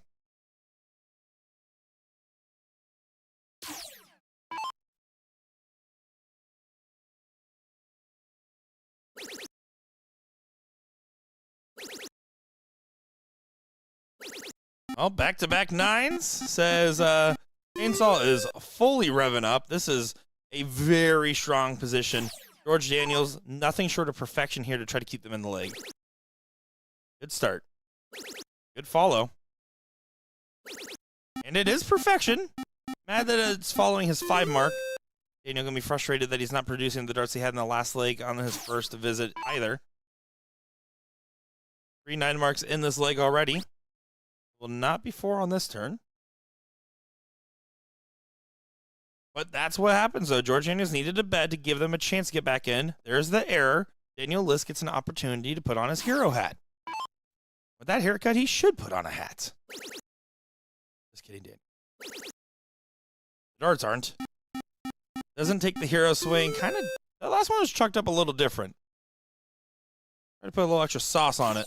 A little extra ketchup on that fry.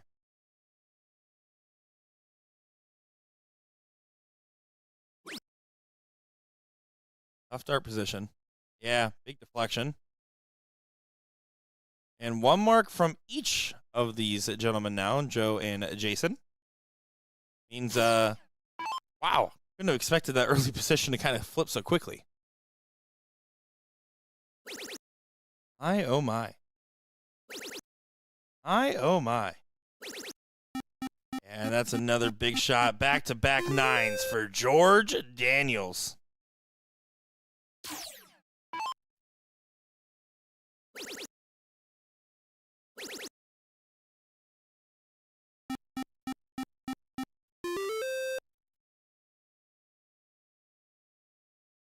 Just the back-to-back bad turns is what changed the dichotomy here.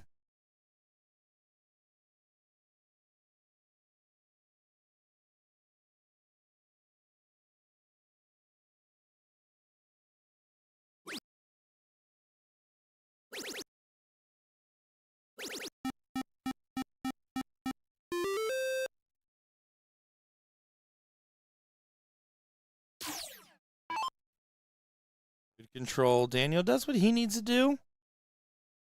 Course has been corrected. Fight's not completely over or done. Still a little bit left in this leg, but again, now you're hoping for an error the other way around. George plays every other leg good. Last leg, 3.3. This leg, 7.67.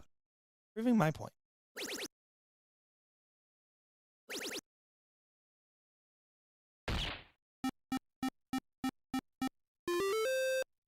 Lights out. Definitely playing that this leg. I love it when the nickname doesn't lie. Chainsaw. Well, no chains. Wearing a single chain today. He has a chain. He has 1 chain. No saw, though.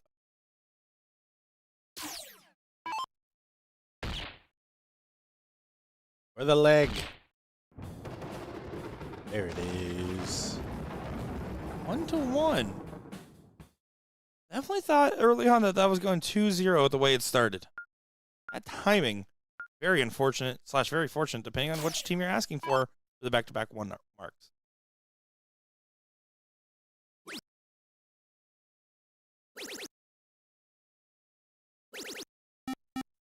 That mark open from the chainsaw.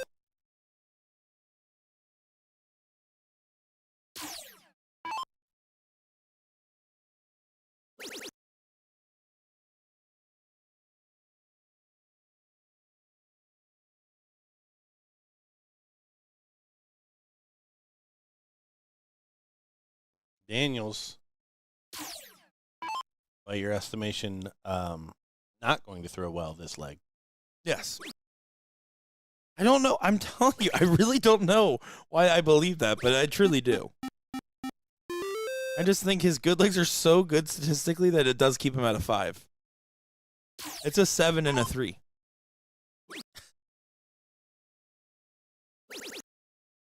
I'll make the rules. I just calls it as I sees it. One leg, he's Wagyu burger. Next leg, he's chicken Caesar salad.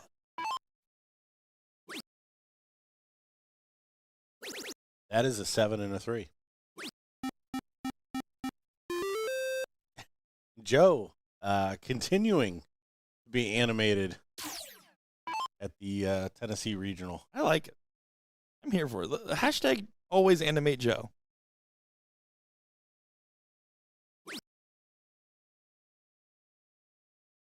Even George is frustrated with throwing well every other leg. I'm sure it's frustrating. I don't think it's his plan, man. Guess what, though? This is going the distance, statistically speaking, with George Daniels. He brings it to last leg deciders more than anybody else if that's how he plays. Yeah, blink and you miss it on this leg.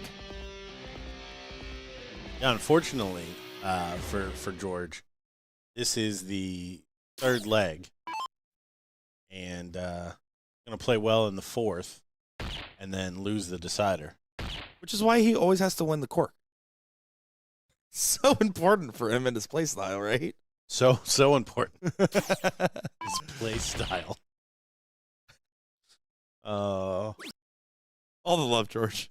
I put you on camera twice already. No, 3 times. He's been in everything we've shot so far this weekend. I'm sorry. He hates the camera, too. Not the live stream camera. He doesn't mind that one as much.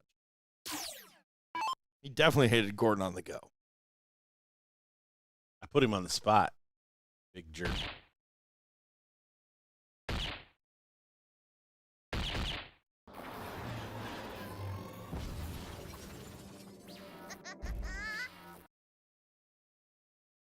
All right. Certainly JB is going to sew this one up. Certain.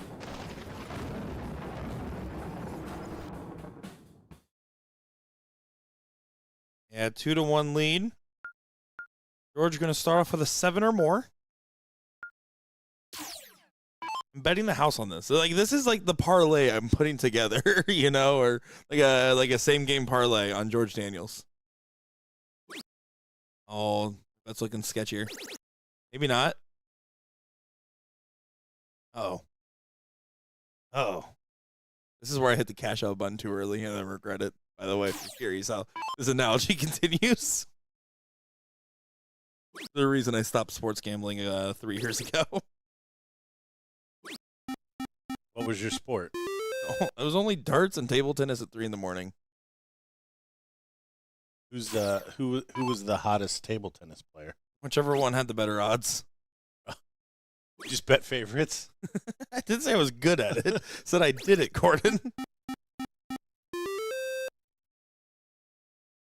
No, honestly, when CDC announced that they were bringing betting over here, I was like, well, I'm going to stop just in case something ever happens. I want to get involved in the scene. Not with CDC.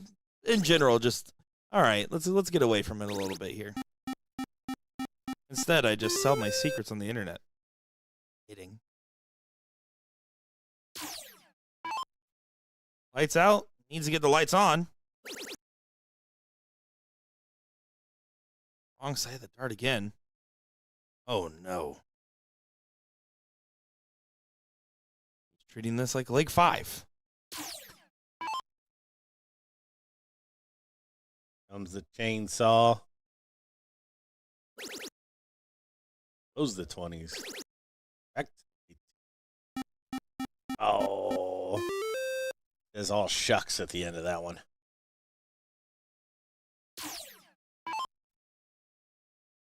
Why in the world would I go to YDA? What's YD? Used to be Youngstown? yeah, Arts? Youngstown. Be a charity tournament to have just to bring in like mini courses. I mean, that's a reason alone. But the reason to go to any tournament or just Youngstown in general is for White House Farms. They have the world's best blueberry donuts. It is one of the best. It's probably top 3 donuts I've ever had in my entire life. It is literally a food I dream about. So go to White House Farms in Youngstown, Ohio, and get a blueberry donut. It'll change your life. That's the only reason to go to Youngstown. Change your life? If you like donuts, at least. It'll change your donut faring life. Okay.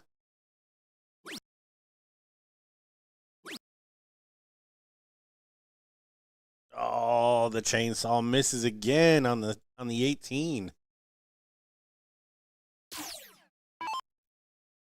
Some layups. But the good news for chainsaw is JB is finding his footing here. But so is Daniel List. Daniel List filling it up with a 9 mark. Yeah, and it's just funny because we haven't really seen a everybody's all in type of party league, right? Where everyone's going. JB? Didn't even consider anything else. Bringing in 150 points ahead. Over to you, George Daniels, is what Jason Brandon just said. I'm pretty sure. I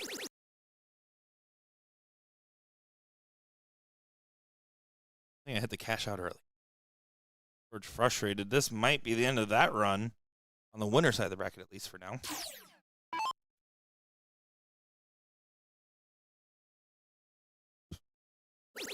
Mike Patterson, we still need to spend your $15. Thank you.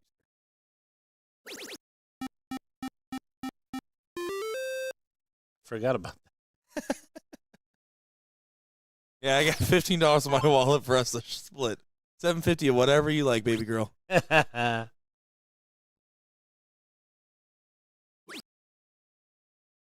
Or Chattanooga water for you.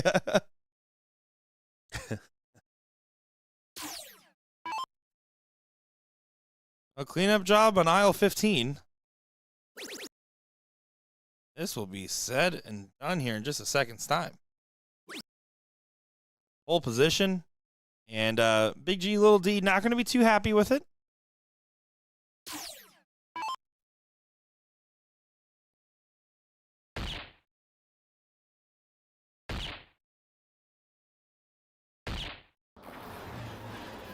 Does fill it up. Not nearly enough.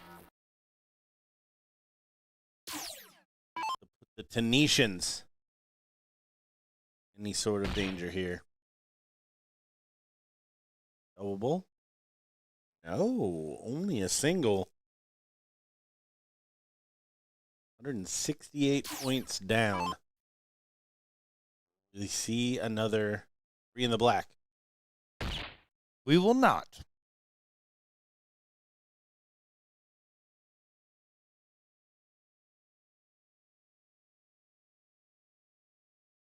So here we go. 6.75. Jason Brandon saying, I think I figured out this soft tip stuff now. One more bowl needed. One more bowl goes. Chainsaw will continue to move along on the winner side of the bracket. Getting your seat here. Good stuff indeed. George Daniels not going to be happy with that. So right now we have the loser side bracket kind of catching up a little bit. So we will get some of those matches, but we will switch to the level 2 seat match here next. We'll get back here in just a moment. Nick Teixeira, Gordon Dixon. Don't go far, folks.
It is now time for the level 2 seat match here.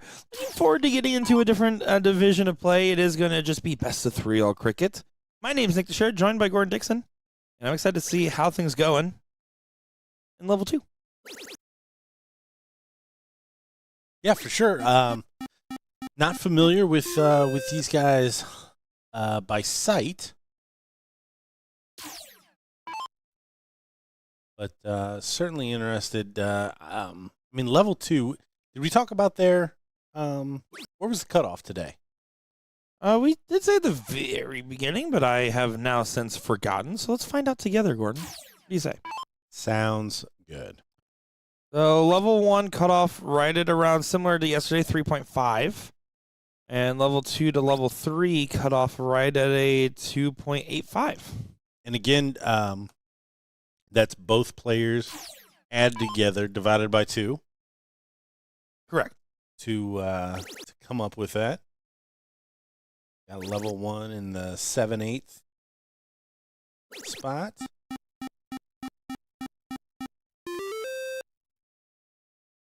There's a 9 mark. Not impossible at this level, but definitely not the expectation either. We saw the level 2 finals get some great darts going yesterday as well, so makes sense that we'll see some of that here. And we see the span of averages here after the first round of everyone.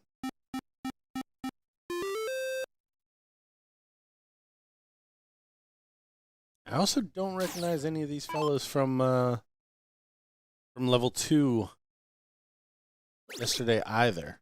I know Mr. Holy Water said that George Daniels is the best player in the dart room. I do know that much. Okay. Other than that, I'm about the same level of understanding here.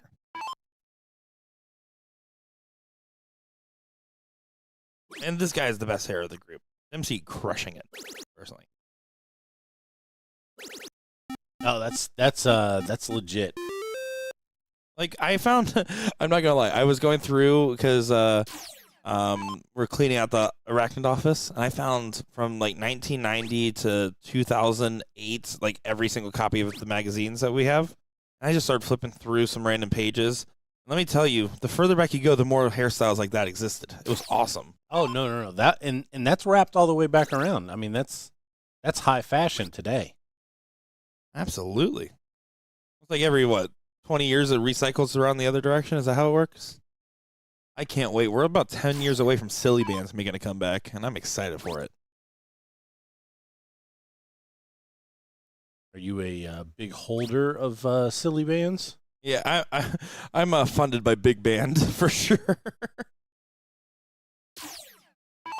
No, I mean, you know, I was like just past the generation of trading cards at the playing ground for like Pokemon cards and everything. Even though I personally did, it just wasn't the thing. But trading silly bands at the playground, now that was the move.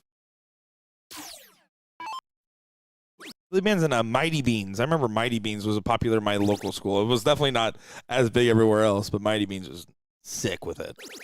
Mighty Bean. They're like collectible beans. They have just like a little ball bearing on the inside, and it's just like a painted little shell. They have like different characters. They didn't really do much else. Were you part of the Pog market by any No, chance? missed that one too. Missed that one. I was around for again dating myself here as a Gen Zer, but the Webkins, the little like so you'd buy the stuffed animal and then you would go and there's a website where you could redeem it and then have your pet play in the online shop and then you would like take care of it and like play mini games to earn more coins. Okay. Back to this matchup. Big moment here for Dempsey. Needed at least a single. Well, I guess a single one made a difference. He needed a triple like that to get a shot at the 18. Not decided going into the Bulls here.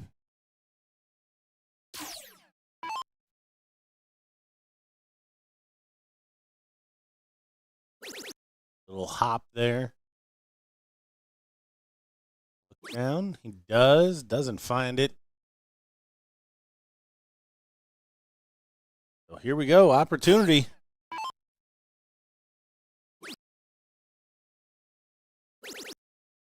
Here's a swing. No. Gotta take this. We see this time and time again.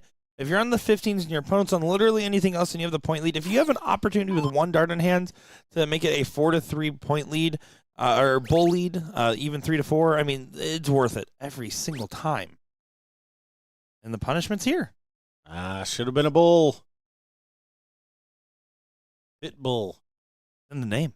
Throw the bull. Now, Dempsey does have a finish here. Couple of double bulls. There's one of them. Oh, I was hoping to see the Hucklebuck.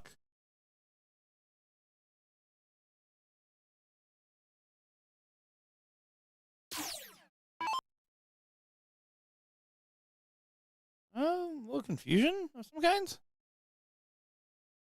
No, that was just talk to the partner about decision making. Bail out. Smart. And good stay. Wow. Big shot. 6 bulls is now the requirement here for Dempsey.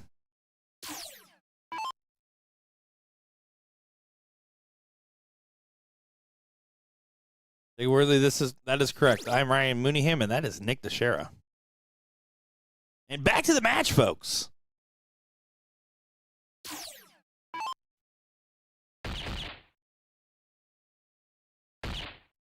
Nice finish from Pitbull.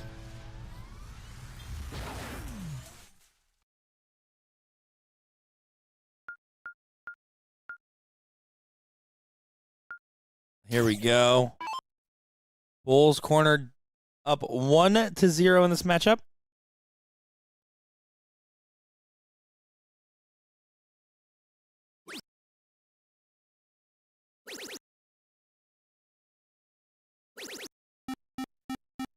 Packets are moving and cruising along here. 7th, 8th currently playing right now in level 2. Level 3, just about to hit 7th, 8th, just shy of it. Level 4, just a smidge behind that. And level 1 currently just hitting both 6s at the moment. Oh, big 3 in the bed here for Holy Water to get things rolling. Yes, sir.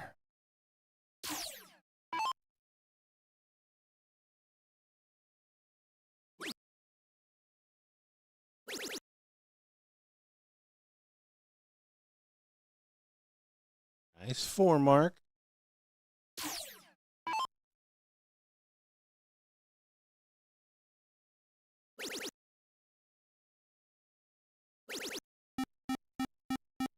Pitbull is on it. What's Pitbull for the day? Pitbull is Mr. Worldwide for the day. Oh, you mean average-wise? Let me check.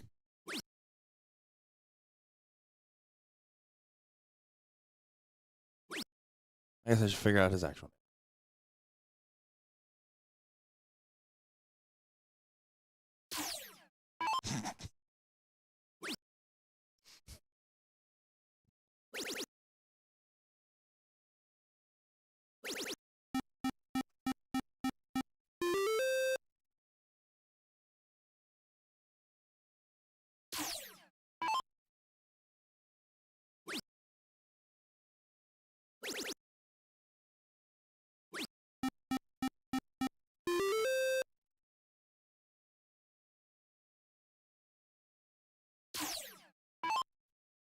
So Andrew coming in right at a 3-9.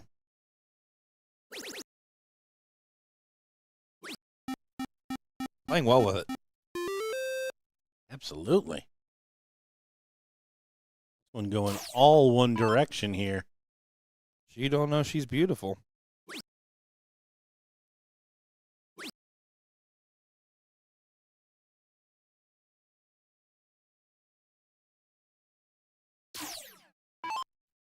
Yeah, this is some great play.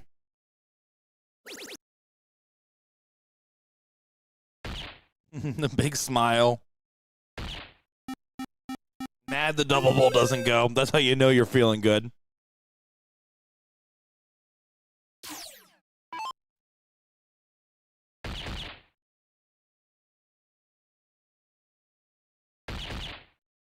And does find 4 bulls, but not enough. MVP Pitbull leans it up with a single bull. So you're seat holders in level 2, Bull's Corner. And here we are, loser side matchup, level 1. This is going to be a 7th, 8th of Bobby's Bar taking on T&T. This is Dynamite. Winner of this will go to play Pickled Pigs. Currently, Brian and Joel taking on Los Chorizos in a tough matchup as well. Board 23 on the 5th, 6th position.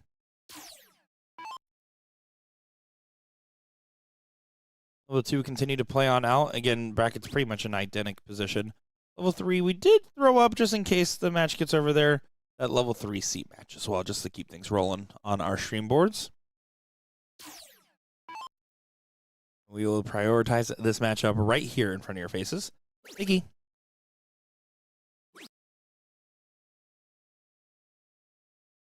Back to level 1, but we're seeing more level 2 out of these guys at the moment here.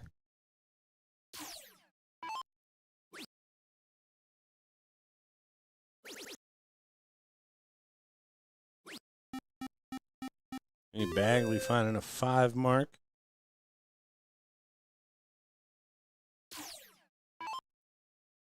Here comes Michael.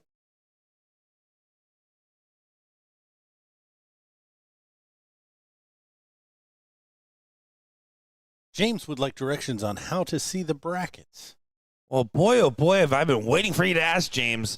Just go over to your favorite smart device and go over to the App Store, Android and iOS. Download the BullShooter app. It's completely free. Once you make your free account, you can go ahead and go to the Tournament King section, switch it from My Events to All Events, and you'll be able to follow along with each and every one of our 4 brackets of coverage right now. 2 brackets of coverage on our no commentary coverage for mixed triples later on. That is right, folks. We go live for mixed triples about an hour, hour and a half after it starts. No commentary on twitch.tv/BullShooter World Tour. Go ahead and drop a comment in there with that as well for anybody that wants to watch along. Right now, we are currently live on Twitch. Go over there, give it a follow so you know where to find it later.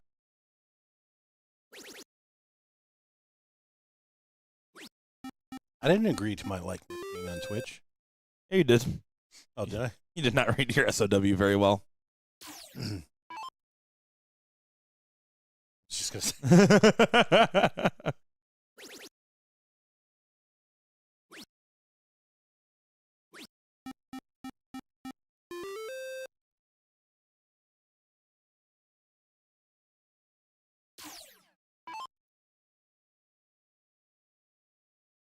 Thomas Ball.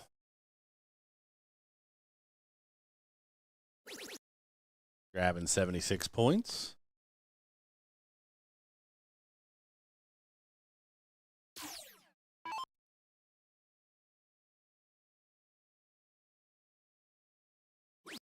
And Mickey trying to go ahead and get some rolling on the 17s. Needs to find a trip on this last. Doesn't do so.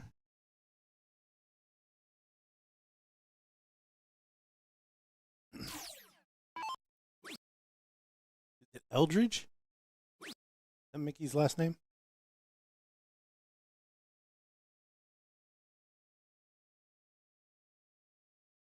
Yes, Eldridge Jr. Looks very familiar.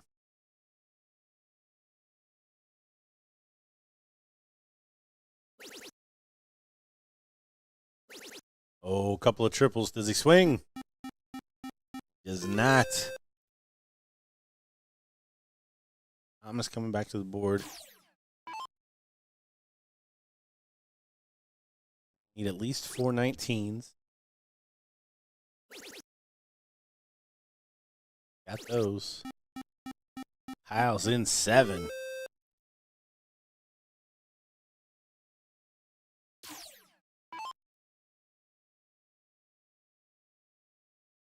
They ran 2 blind draws yesterday. They're currently running 2 today. Looks like they're taking signups for the 4th blind draw. So if you're in the area, come on over. There'll probably be at least 1 to 2 more during triples as well. So I do love that these pop-up blind draws exist. Again, over 10, I think close to 15 done in PA, at least 2 a day. I know the big blind draw was the way to sometimes make the bank for the weekends, but now you get opportunities. And what's really cool is you get to play with these different level players. Although I could say nobody was happy in PA when Ram signed up for one of the blind draws, except his partner. It's cool. You get an opportunity to meet new people. I think it's been a beloved change as we've gotten better and more consistent at how we run them.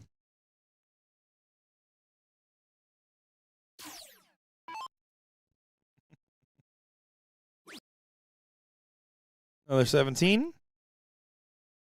This heavy point battle stays there even though it's closed. He's closing with authority. He said, "You shall not pass." On to another number.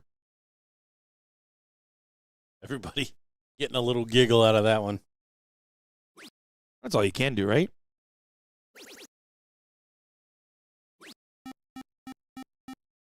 Mine's 5.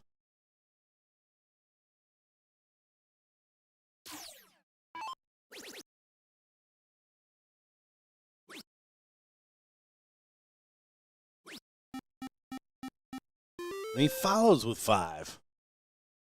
Continuing to keep Bobby's bar at arm's length here. Bagley did say that the best start player in the room was Ralph McCool. Did say the worst was Donnie Lassie. I missed the Triple D. There's a whole Triple D related segment of him and everyone standing near him that couldn't fit in the video because it was Donnie Lassie driven. Like the microphone taken away level Donnie Lassie driven. I can show you that clip later. That's probably its own video. That lines up. That 100% lines up. But now I feel like the onus to say like, no, these are the 12 people that didn't get in the video, and here's exactly what happened. Donnie Lassie also picked himself as the best and worst player in the room, for the record. And I think that was one of the most accurate picks of them all. Yeah, I think that's 100% on brand too. And one person out of 32 people said there was no worst player in the room, and he wouldn't change his answer. And sitter. Did you flip the camera over on yourself? No.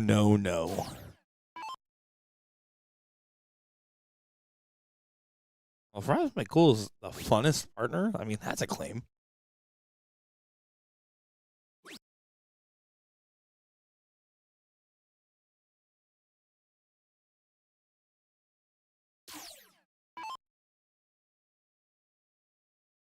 Be a clean shot at these 16s.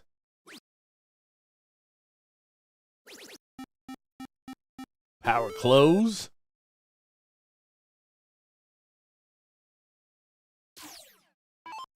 Not quite how that one works.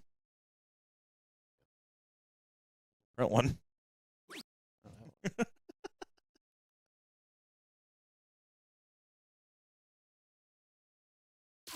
Well, Timmy Two Toes should be able to go ahead and clean this one up. Just going to be clean up with a little extra sauce.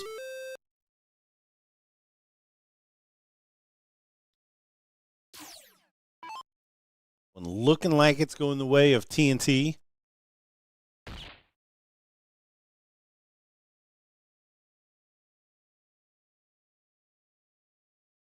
Thomas will come back. Clean up the bullseyes. 3 needed. Send this to our second leg here.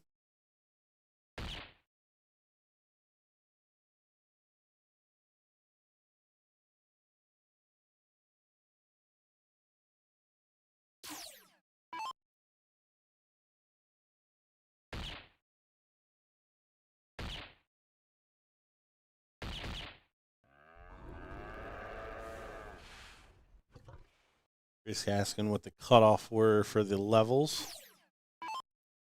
Should probably write it down so we don't have to look it up every time. But I think level 1 went down to 3.5. 3.5, 2.85, and then a 2.25, something like that for last one. And lower, yep. Somewhere around there. First two were bang on. TNT gets a leg on the board here, folks.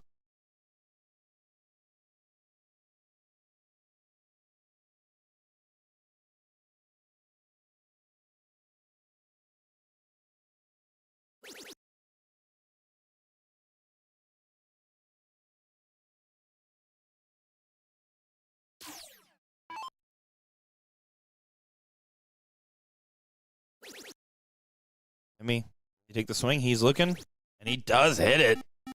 Timmy 2-time. Timmy 2 darts hit.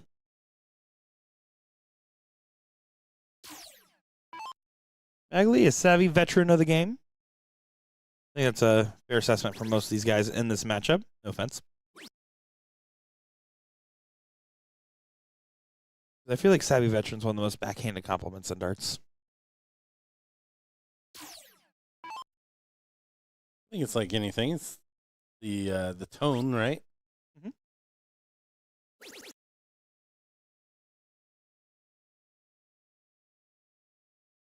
Intent in which it's said.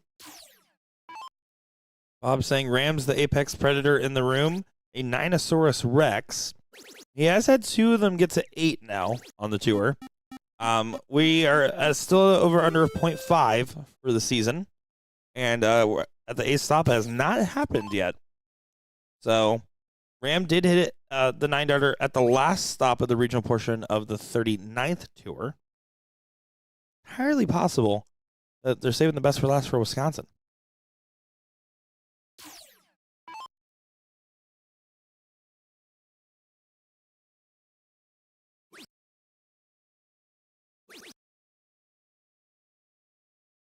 I don't know if it was Jason Watt playing against Ram Guevara. Ram would have proven that he's still Jason's daddy.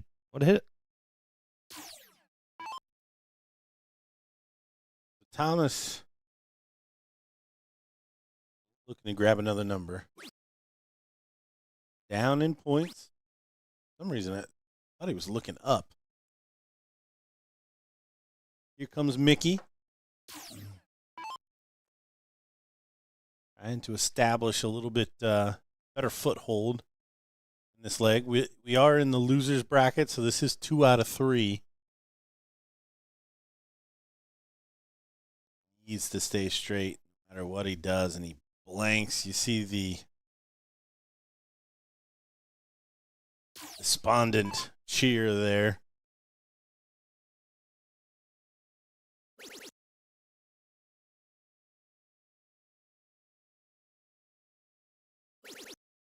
Timmy snags the 18s.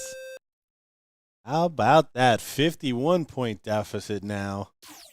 Pressure's on for Michael. Wants to hit a 6. Close the 16s, close the 17s. And you get both done. Starting with 17s. Don't mind it. Except if you do that. Okay. So, everybody knows what they got to do now. Is them triples? These 3 singles? Tie ball game. It's the minimum that Gandalf could have done there. It's now a 5-mark ask. 4 16s and a 17. At least 3 16s get you shot to 17. Start there. That's fine. 15s also plays. Now should switch to 16s. Only a 1 grab. 7-mark here gets you corner pockets closed up with the point lead. Might just stay on the same number. Should stay.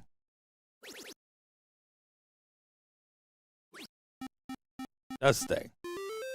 32 points of difference. Good, because now it forces a 9. Well, an 8. But same difference.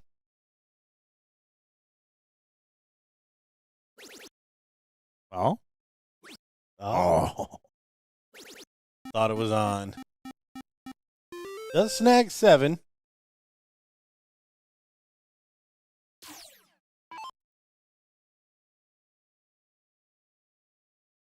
If Gandalf find a couple of triples, he can.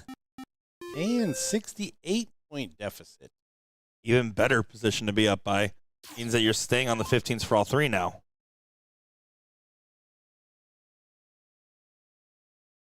Yeah, 2 trebles would have given him a swing if he wanted it, but Mickey finds a second blank in this leg. Probably going to do it for him. Barring a disaster from Timmy. Timmy don't do disasters. No, it was a disaster for the other team. Done blowed him up. South Carolina is gone. Takes it away. Yeah, shake of the head. Just not getting those darts to fall in. Well, and I think Michael hasn't stopped thinking about that single 17. Yeah, that was a pretty big one.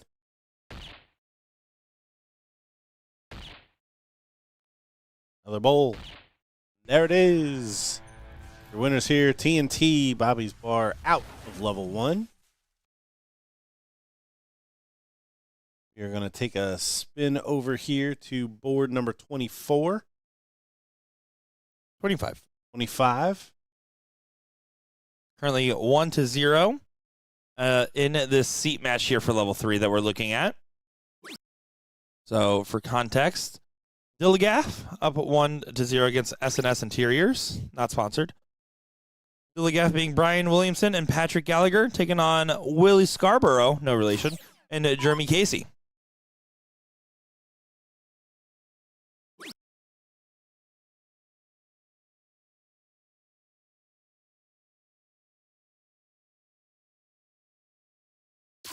Level 3 again, best of 3, all cricket. The Equalizer. Powerful name. Doesn't even need to go on a shirt. 7 marks. Level 3.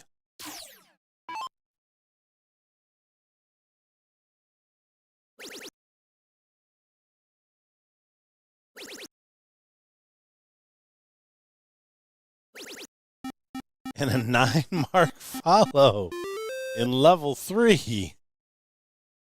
We got ourselves a game. We certainly do. This is some good play going on here.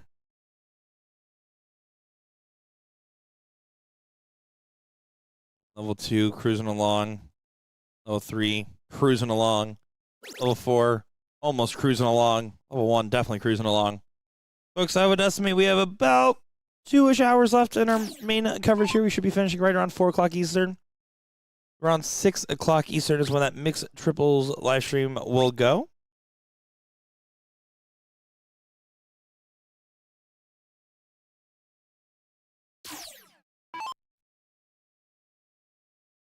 Matching shirts does increase your team's compatibility and effectiveness on the dartboard. There's a reason why Gordon and I are not allowed to play at these regionals. We are matching shirts.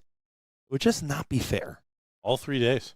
Probably matching pullovers with the one I brought with my Ohio State one. Thanks for liking and commenting.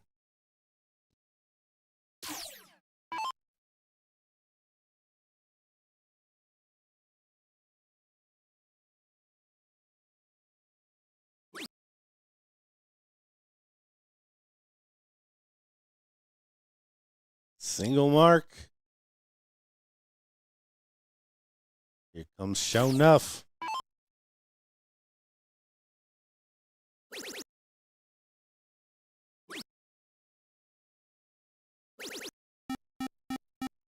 $140.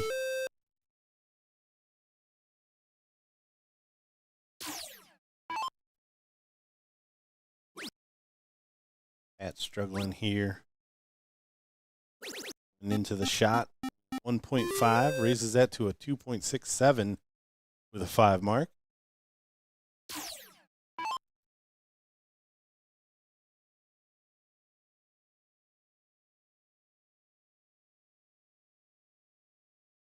Comes the equalizer. A man that is wearing an outfit I could never dare to wear in an Italian restaurant. Stains everywhere.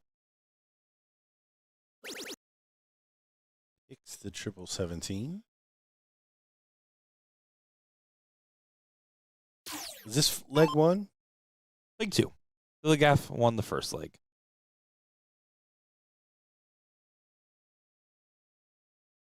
This one looking like it's going to go to a decider. Yeah, currently the other 5th-6 matchup in level 1 is rolling just off streamboard. Kind of forgot to put that one in the right area, so we're going to get the 4th, 3rd, and finals of level 1. As well as, more likely, the finals level 2 might be already around the same time. We get at least 2 finals, and that's all I'm promising you. Because if not, I'm going to pull a fire alarm again.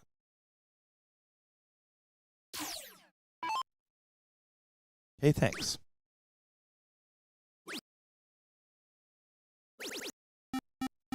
Good find, but probably not enough.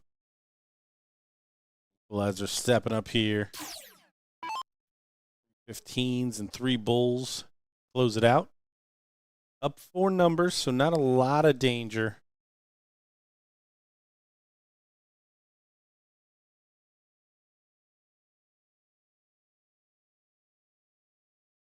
Blank. Pull that average down a little bit.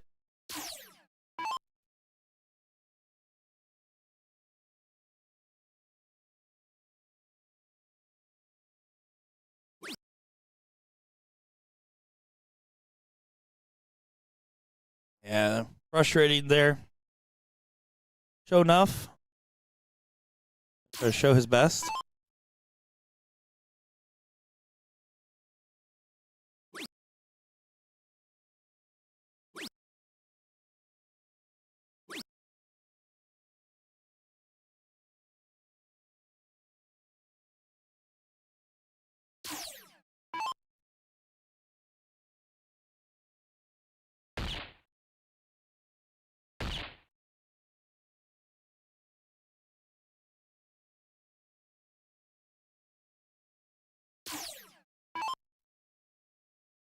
Chipping away, equalizer.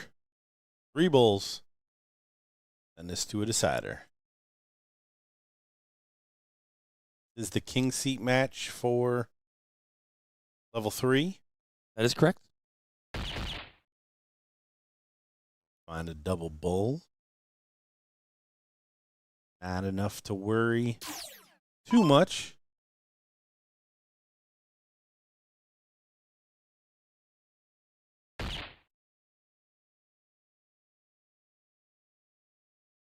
So, Mr. Gordon, we have Omaha and Wisconsin left. We're having a debate right now about the Wisconsin BullShooter in particular.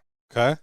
So right now at this stop, there's 228 players playing in this hall today, which means that probably across the whole weekend we'll be close to about 300 unique players, give or take, right?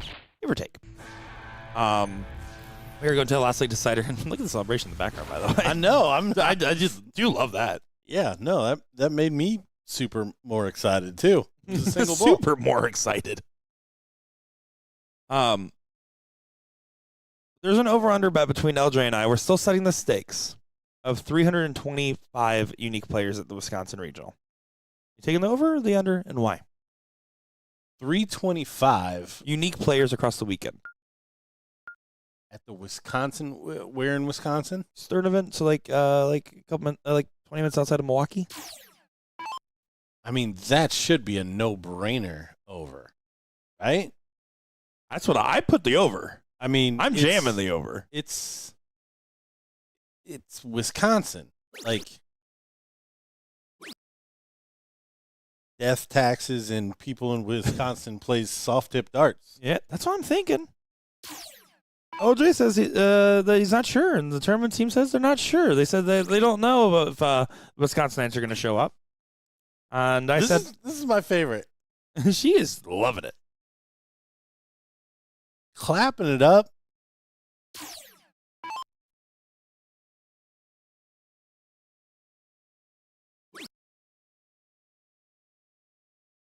Chat, is that a wife?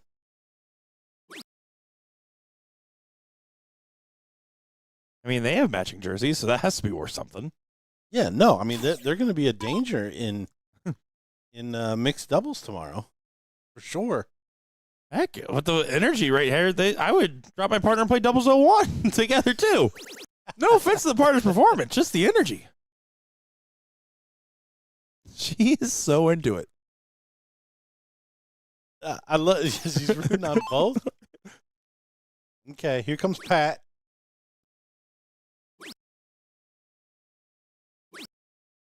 Does get the close, so show enough. 17s.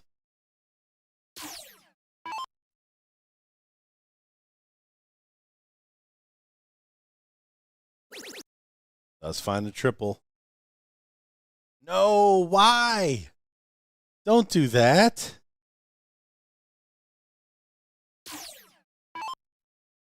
Same last name. Looking more likely that the Sister or wife? the Scarboroughs are looking good regardless, I guess. It is Tennessee. Sister wives do exist.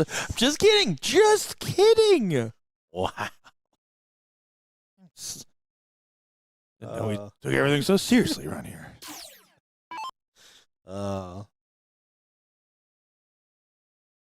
She is bated breath in this one. And again, let's not understate the importance. This is a seat match in level 3. I mean, I will tell you, more players probably remember more stories about their wins in levels 4 and 3 than they probably will in 1 and 2, other than your first time. Big last from the equalizer. Probably where he got his name. It all equals out.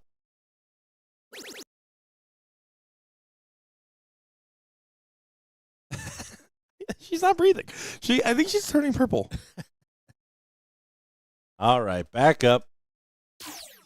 Come on. In a big shot, I just want to see another jumping jack.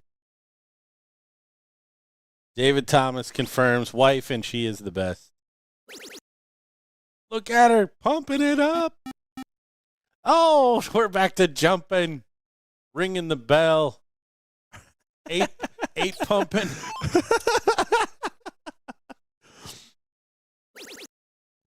First Heather Howard, now Miss Scarborough. Is this your favorite players of the weekend so far? Dude, does it get any better? I don't know.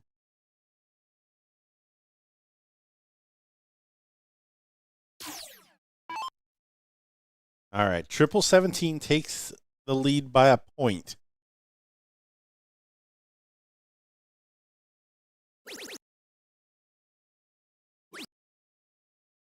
Stay. He stays and finds the double top. But no jumps. That wasn't hubby. You could jump for both. There is levels to this, sir.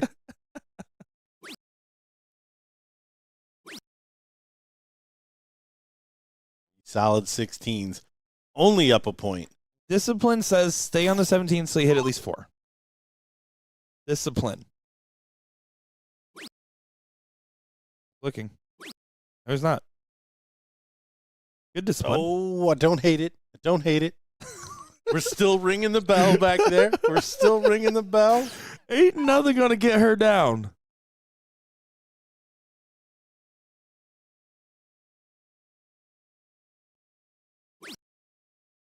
But yeah, just to definitively say, like, I will be shocked if it doesn't come in over. Like, That's right. Unique players for the week. I bet half my salary on it. I said I'll jam the over here. Okay. But then no one took me up. The only offering I got is I can dye LJ's beard pink, which I'll take, but not for half my salary. Equalizer. Taking the hero darts. Why is your arm sore at the end of the day? Did you win the tournament? No, I was cheering the whole tournament.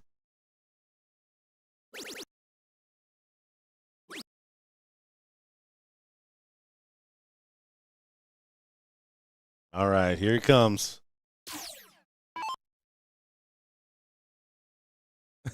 Here comes Willie. Holding her breath. Hold on tight.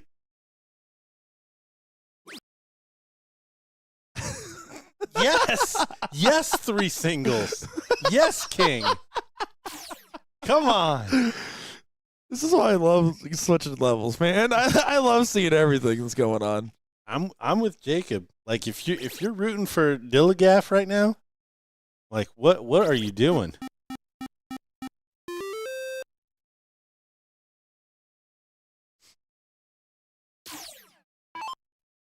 The equalizer.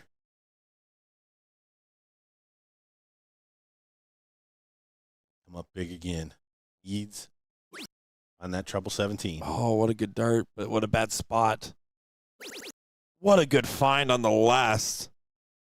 Bangs it in there. I think you can tell it's getting serious. She kept the composure. Oh, big first dart. 2 17s for the lead into the Bulls. Oh, no. I don't mind the parachute pull. 2 big singles would have been so big.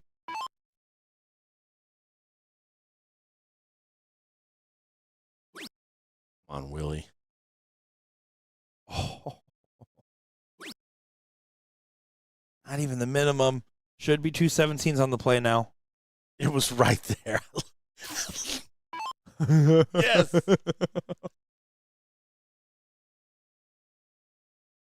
Oh, my. Wide left. Oh, my. Wide right. What? Gotta. Where does the best single go? And I would have agreed. I would have agreed that it was the 15. So still life in this one. Oh, my. And I think the award goes to the third man right now. Oh, for sure it does. Or woman in this case. There's the lead. Oh, happy accident. Happy accident. Closed. And a golf clap. And a golf clap. All right. 2 17s at this level. 2 17s. You got the bull. I push here. I push first. It's a 10-point difference. Single pushes. Yeah, I probably don't leave the 17s until I hit a triple, to be honest. Stay. Stay. Still gotta jump. We gotta Still jump gotta in jump. there. This is giving me life right now. This is giving me all the life. Over 640 of you guys watching this level 3 seat match. Appreciate it. I appreciate these players getting the love they deserve. It's not over.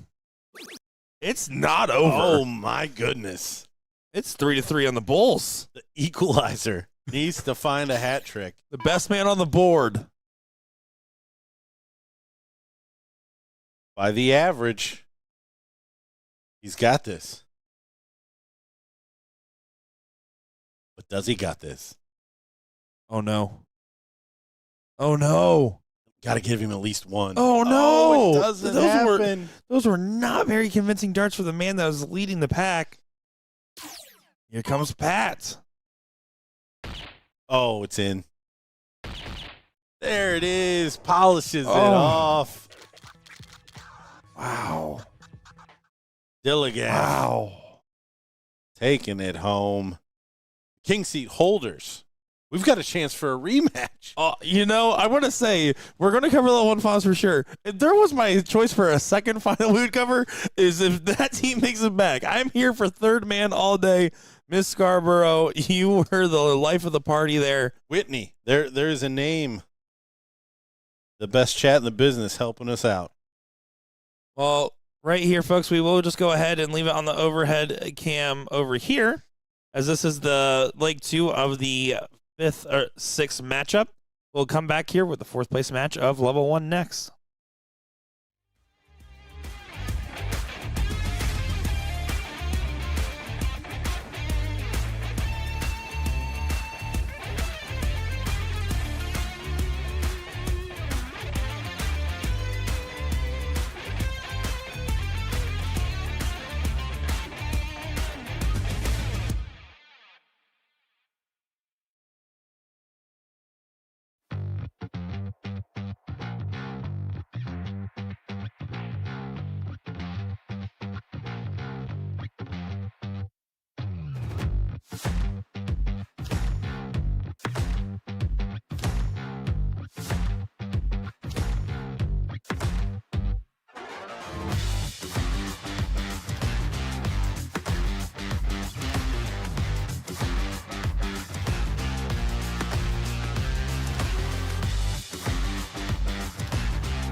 It is now time for the fourth place matchup here in level 1 doubles cricket in Chattanooga. Choo choo, Tennessee. My name is Nick DeShow, joined by Gordon Dixon. We got Brian and Joel, who we saw earlier on the day, taking on TNT, trying to bring some dynamite. Gordon, how you feeling? I'm feeling good. I'm excited to see this. Both teams have matured in the bracket, so it'll be interesting to see how that plays out. Both of them, I think we saw both of their losses on stream. Correct. So we've kind of seen them at their worst, or at least in their non-winning forms. So now we'll get a little inkling of how they're doing now. Because obviously one is going to make it through here. Play Big G, Little D.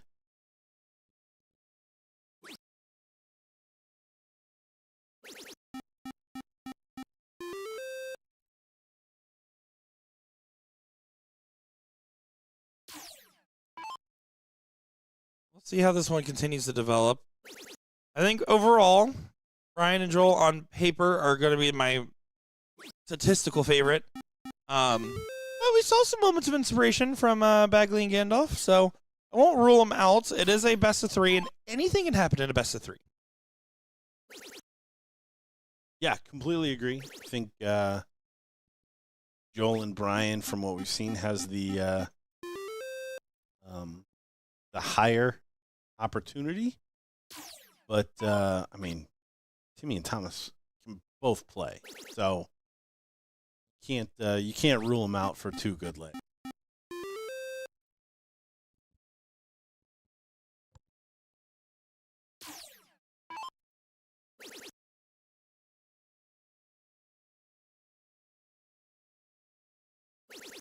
Brian a little unlucky on that second dart, but does clean up the 19, so aggression paying off. Yeah, still makes the most of the turn, right? Thomas coming to the board, averaging 6. Fall off a bit there. Finds 4 17s. Does take the point lead, so gives Joel a little something to think about.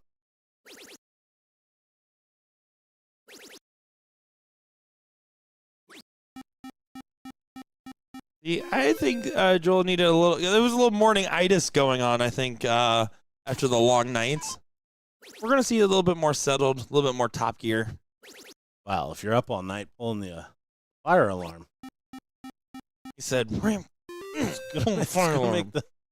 gonna make that first event come a little quicker. I said it was a tricky ploy by the Super Darts booth to get busy again after hours. Up, get out of bed, go downstairs, and stand next to dart merchandise. Turns out Gordon just happened to have a burrito. Go on.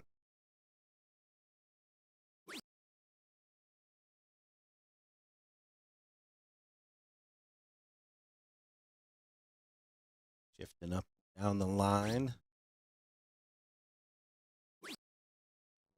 Off, not able to find a treble there. He'll put 3 good darts on it.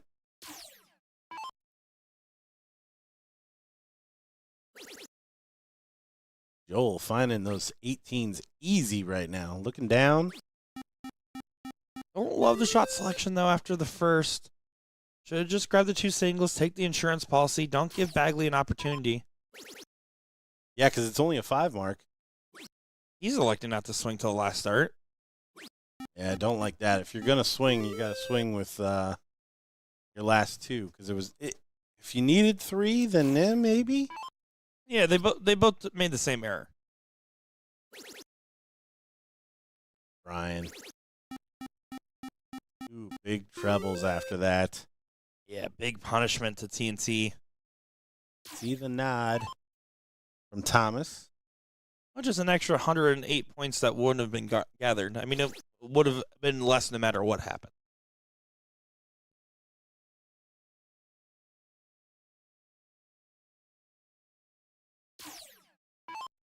Here comes Joel.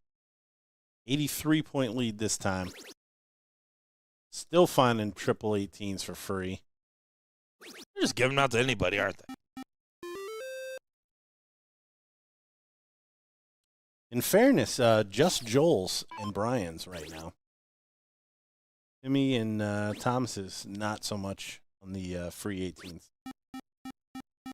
Yeah, no, but I could hit trip 18 right now. I'm inspired. I'm everybody. Cool. Cool story, bro. Is that what you're hitting me with right now? Back to the action. Back to the match. Ryan Mooneyham. Back to the match.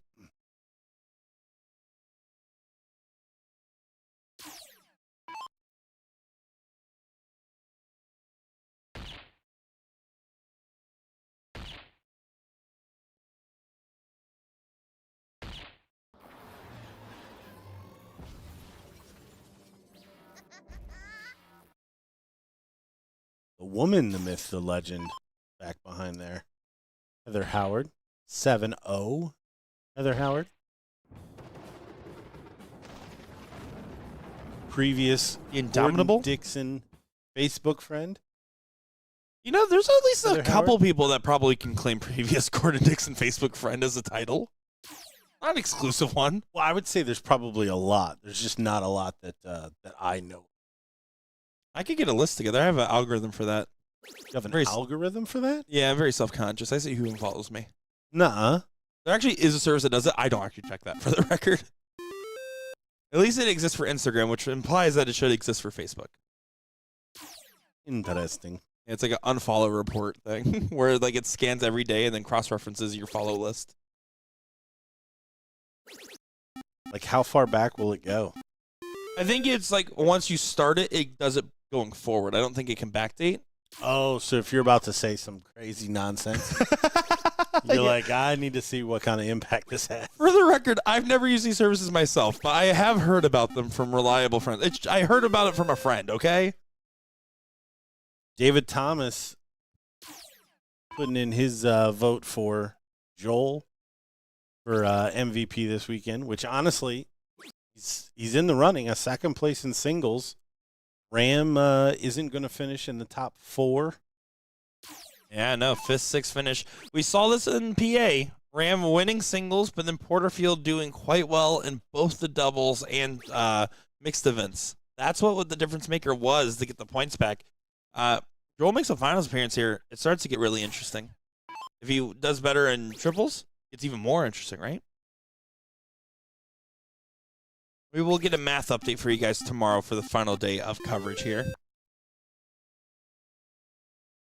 On the women's front, I'm actually curious because I know we had Warmack fighting along. Still in the fight here to try to get into a finishing position in level 4. So between that and her level 1 would probably be near enough juice.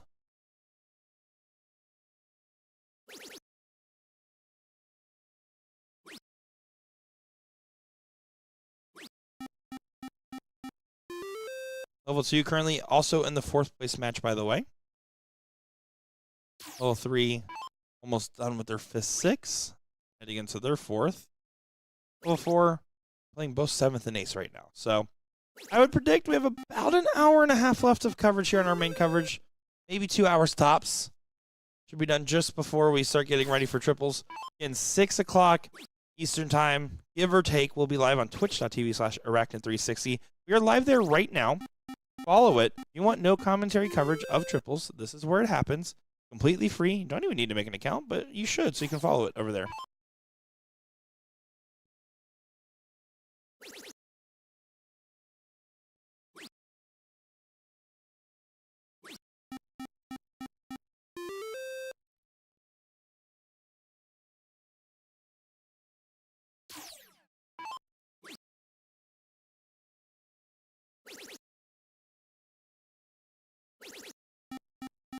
Nice shot there from Brian. Starting to reel this one back in just a little bit. Transfer of pressure.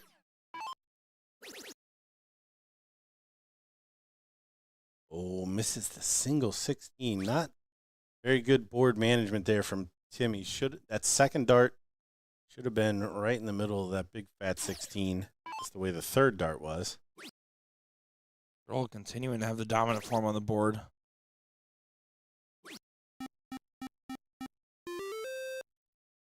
going to come away with 5. Thomas certainly holding his own 6-3-3 here. What a good time to be really putting on your best. And a bull. Oh, another 60 points. I love it. Great shot from Thomas. This one looking like we're going to go to a decider. Shake of the head from Brian. Double bull would be interesting. Oh, we went for the treble 20. I don't hate that either. Leaves it at 6. If it goes, does leave it outshot.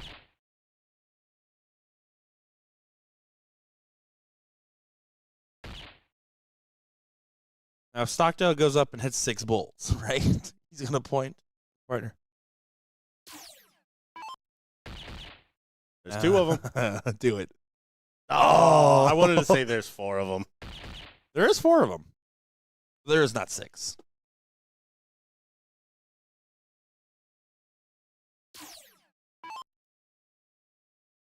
Single bull. It is. See these fellas cork muscles.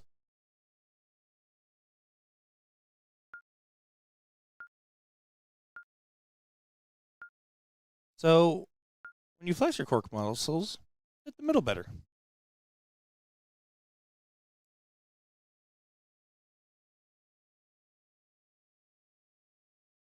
That's the middle, but definitely beatable. Yeah, 1 hole in on the bottom. Not where you wanted to Tied? be, but it's tied.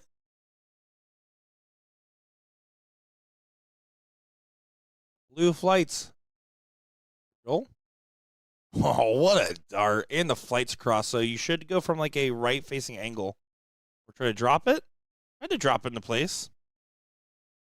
Yeah, wasn't a bad dart on it. Just didn't get the kiss that he was looking for. So, Brian and Joel will have the start in this decider.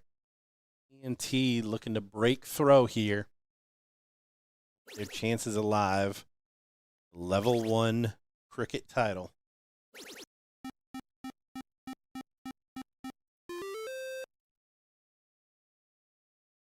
And starts off with a 9. That Kentucky waterfall hair is amazing.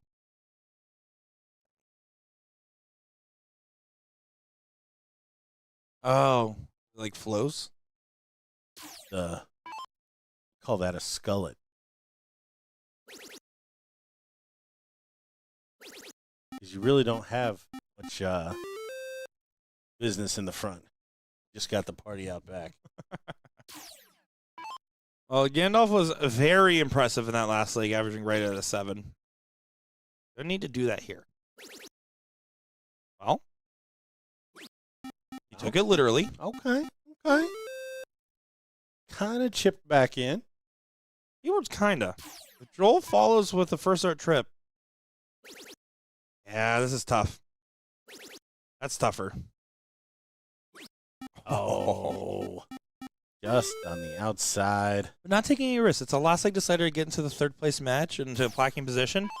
Using the 20s well. Love it. Love it. No, you're going to protect the number. That's the one to do it. Timmy coming up short there. Single 17, probably not enough. It's from Brian. Smooth stroke in the treble.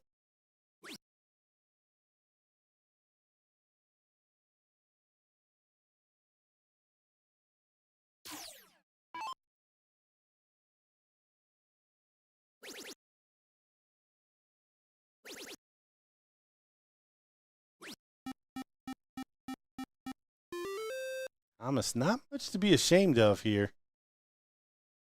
Finding some good numbers.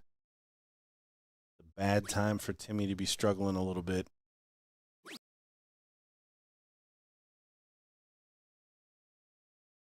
Ooh, what? I would have understand 2 20s. I would have understand 2 shots at treble 15. But I do not understand splitting there. Yeah, not 100% sure what that one is about. I'm also not 100% sure it's going to come into play. Should still be basic cleanup duty. Tell you, no one better equipped than Brian here in this moment. You would think. Boo, No. double 15. What is Boo, double 15. absolute opening? Oh, my gosh. And then to take 2 at it, I just pains me. And the craziest part, you do those same exact shots on the treble, and you get 2 singles in the skinny 15. Yeah, Or I in the wholeheartedly, fat 15. wholeheartedly aligned. I don't know what the incentive was there. Frankly, there wasn't any. And I mean, it probably doesn't matter. Joel making sure of that. But, man, why play with fire like that?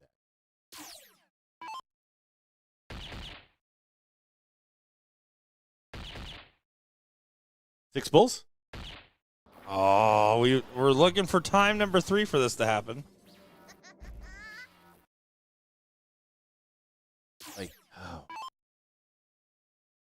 Such a good dart player. Like, undo so much good. But you don't mind, it don't matter. Mind over matter. Brian, Joel taking that one. TNT, you see Timmy shaking the head. I wasn't there. And now we get to see Big G, Little D again after their loss in the King Seat match. And we will just wait for them to get on over there as they're getting things up and going. Be ready in just a moment's time. Nick Sure, Gordon Dixon, 3rd place match of level 1 coming up next.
Here we go, everybody.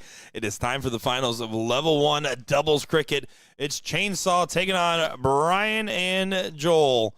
What should be a good matchup here. Your other contenders in the seats, Big G, Little D, don't make it back after a very interesting end to their matchup. Isn't that right, Gordon? What a dart from Joe Cheney. Yeah, man, the Hucklebuck. They basically led that third leg from start to almost finish. With a couple of big shots down the line for Joel and Brian, able to bring that back. Now, they do have it all to do here, trying to double dip our seat holders here, Jason Brandon and Joe Cheney. We're both much more animated than we normally see them playing on the soft tip board. Yeah, not only more animated, but they definitely got lively, in particular with their darts as well in that seat match. They started playing a lot more like how we expected, where there were some questions earlier on in the day for sure. So, yeah, it'll be interesting to see how this ultimately plays out.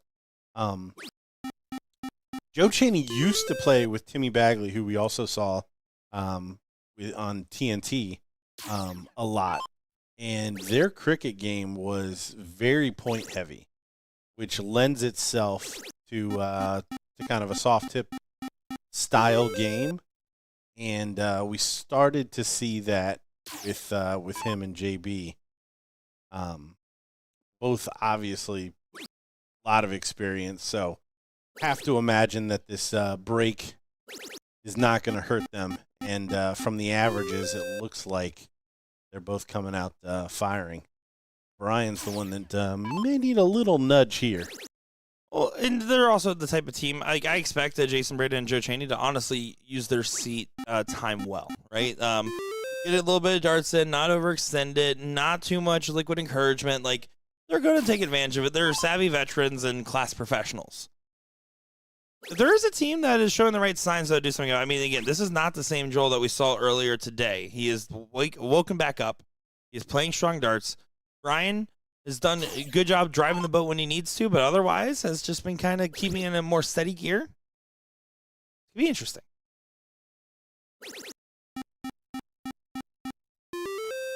Well, and the other thing about Joel against this team, not that he flies under the radar against everybody. I'm sure Daniel and George didn't underestimate him, but there will be absolutely none of that in this because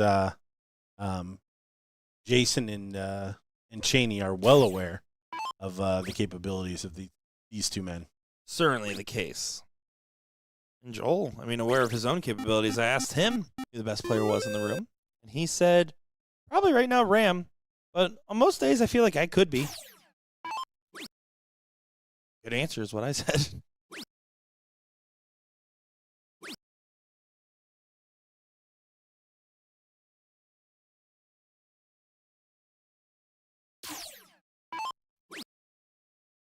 When does your Valentine's blind draw kick off? So I was actually just thinking about that before we got going here, and I think we're going to go out there and we're going to do like a classic, hey everyone, show of hands, who would like to do a Nick Teixeira Valentine's blind draw? Winner gets to be Nick's Valentine. I think that's the content of itself, especially because Gordon has to play it, right? Like, you have to give it a good college try. No. You wouldn't throw that final. Yeah. No, absolutely not. I think I'm going to the aquarium by myself. Actually, tonight? Yeah, I think so. I think it's going to be busy. Has to be busy. I would assume. You just want to be another fish in the sea tonight? is that what you want to Wasn't getting too philosophical about it, but is there the metaphor? Yeah, I just got nothing else going on, so might as a well. Valentine's opportunity. You don't. I'll give you first round bye. Dad does have favorites, okay? I guess it is a blind draw. Really little manipulation never hurt nobody. This would be more like me in the Rockford Open. A totally not rigged blind draw. Back to the match, and here's the tail of the tape is that Brian started off a little slow, has been slowly getting back into gear, and Joel just hasn't stopped. 7.2 right now. Impressive play. He's being backed up by 4.2, which is heavy. Even the Tenetians. I guess it's Tenetian versus Tenetians. Having a little trouble here keeping up. Really needs 2 more trip 16s. Don't know that closeout from here makes a whole lot of sense.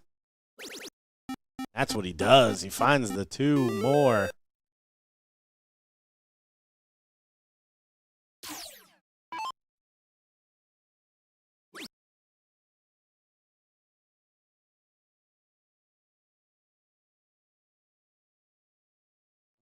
Right misses left and right.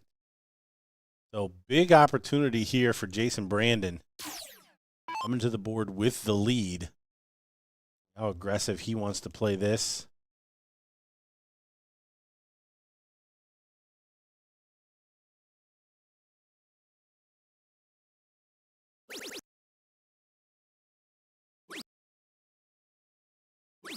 What a shot. Up 2 points.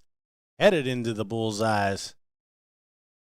Brian does have a finish here, though. We've seen them hucklebuck already today. Start with the double bull. Goes. Joe Chaney, 3 bulls. Got to be calculated, clean professional. Count it. First double bull straight away, and you see Joel taking credit there. Knows that slip up in his last turn. Probably turned that one. Did turn that one. Yeah, it's an unfortunate mistake of having 1 slip up and it's still a 6+, right? It's just one of those things where timing is absolutely everything despite performance.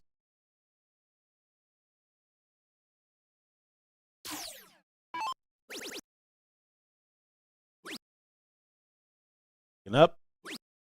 Oh, just a little low.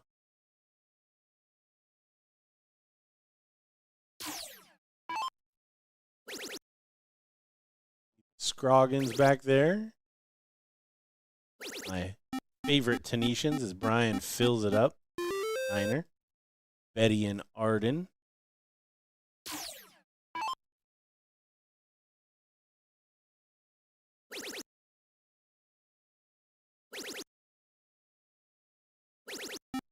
And a 9er back from JB. Yeah, fire matching fire.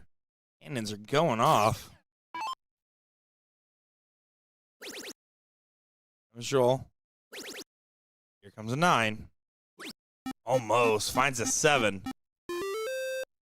997. What can the chainsaw do? On a 6. Halfway there. Should have more faith. Can't believe you would root for him to miss the 3rd dart. I just was actually rooting for him to miss a 2nd dart. He's better than I expected.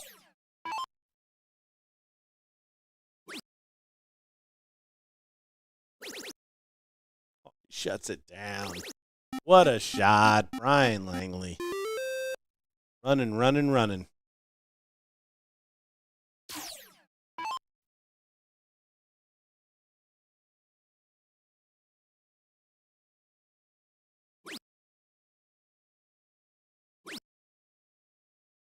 JB. Oh, shucks. Coming off the 9 mark. Only 2 to follow. Comes Joel. Another big shot. Yeah, this is a solid control leg. Solid leg from everybody involved. This time, Brian being the standout player. And a leg where everyone's standing out.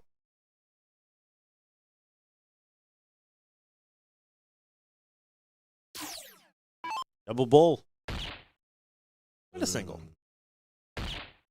Ooh. Took him 2.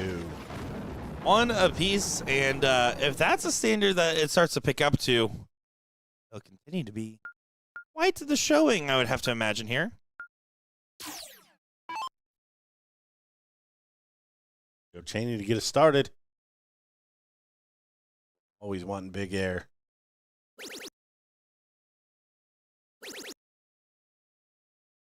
Down. 9er to get it started. And with the coziest glasses, gets the big hit on the open.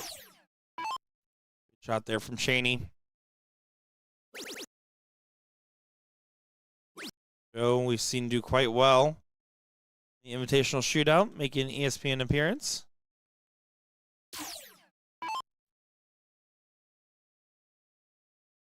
Brandon qualified now to try to do the run. If he doesn't have a conflicting event, would be a very much welcomed addition. Honestly, all four. Brian's been invited in the past, and I in terms of this most recent year, I know. And of course, I'm sold on Joel. I'm a fan.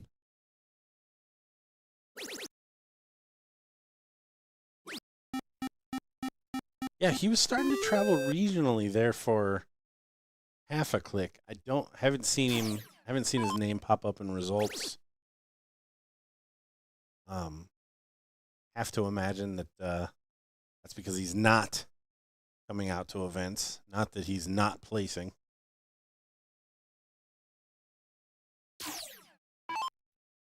But also continuing a bid for the MVP this weekend. Finals of singles, now finals of doubles. Yeah, could really use the points from a win here. Unfortunately, this is the worst leg we've seen today. And this is a potential chance for 2-1 advantage right now. But if he gets the win here, it becomes a tighter race by a big margin, with Ram getting a 5th-6th MVP race. Reminds me, I do want to check.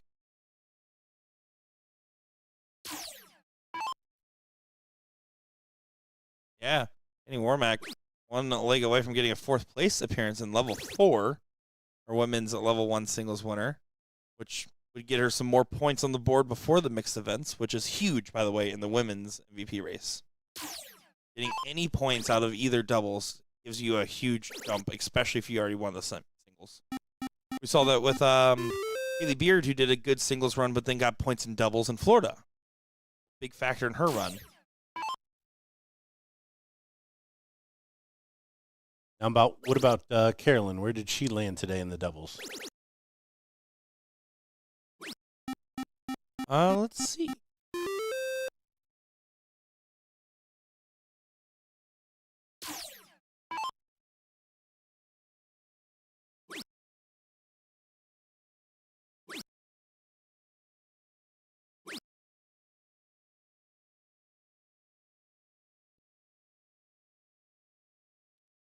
Her and CC Tulloch played together, did finish in that top 16 range in level 2. So admittedly, much higher level.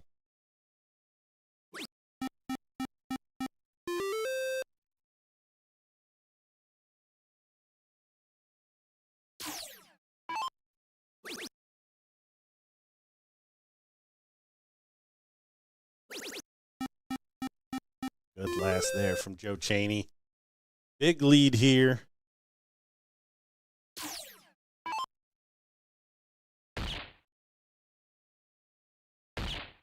Been interesting to see a close around the horn there from Joel. But chooses to throw the hat trick. Not a whole lot of pressure on JB here.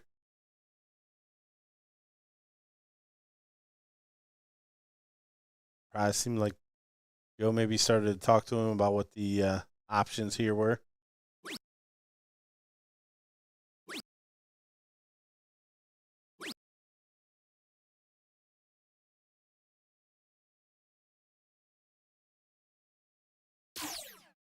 So 4 bulls to take the lead. No finishing shot available. Mine's 3.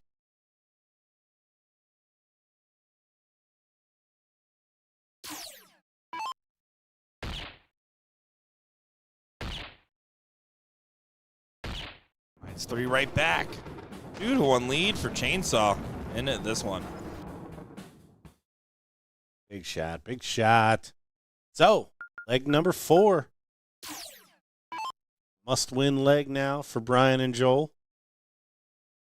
Chainsaw with the king seat here. First opportunity. Try to shut this out. Take home the title.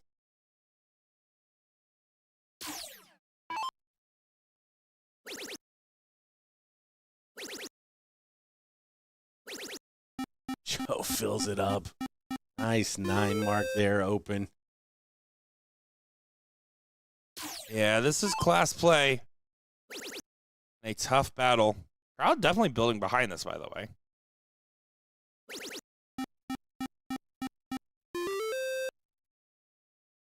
Nice looping third dart there.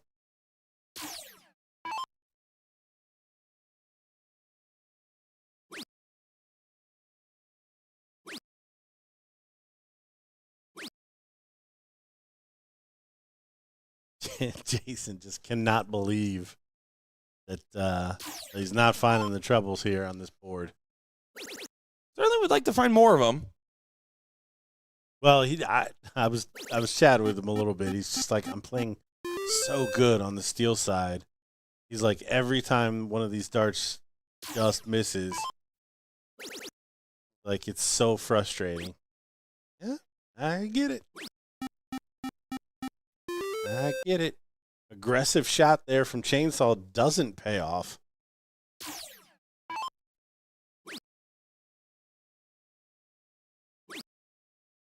Brian shut down the 18s. He cannot. So, Opportunity for JB. This is where you can get control. This is where you can right the wrongs. yeah, all forgiven here. First our trip would be huge. Doesn't get it, so he's probably going to stay. And swing it if he wants. It is a good stay in the sense that he absolutely drilled it. 75 points makes it interesting because 4 marks means it was single 18, so it's not a good number to be up by. Yeah, honestly, that just felt like a frustration triple 18 on that third dart. Why didn't this not go in there? All my darts go, except I throw the frustration dart and it doesn't go in. Oh, this is the right time. That's the right time. Pull the ripcord. Chainsaw tearing it up. That Charlie Brown head taking down a 9 marker. Charlie Brown darts.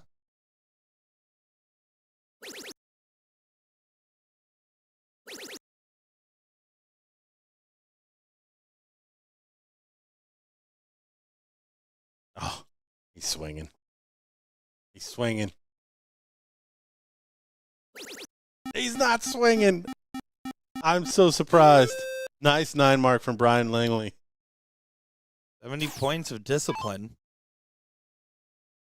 4 marks does not get you the point lead back. You're staying. That's a bad first start spot. Worst second. You can see he is frustrated, and no matter what, not going to be happy with how this plays out. Oh, wow. Goes way low. So the turns table again.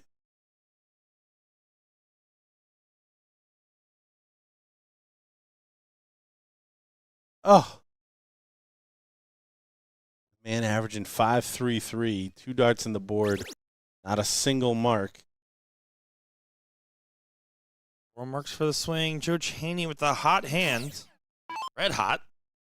Yeah, this would be back-to-back Niners. Just be a 7. Settle for a 5. Gonna have to take a 3. Wow. 3 on the wire. This man's coming off a 9 too.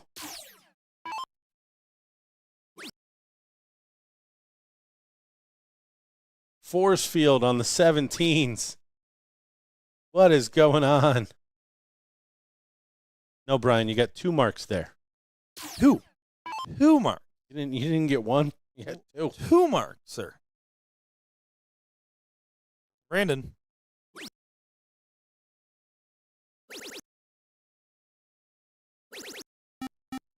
In a disciplined stay, 90 points.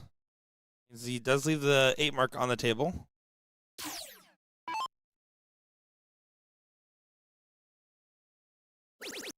Yeah, you had to imagine this man was going to set it right. How right? 7 mark right. Right enough to add a dart. Haney coming off a 3 mark.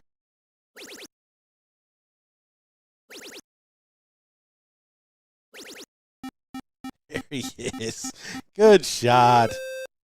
Joe Cheney with the 9 mark. 2 for score. 1 to close.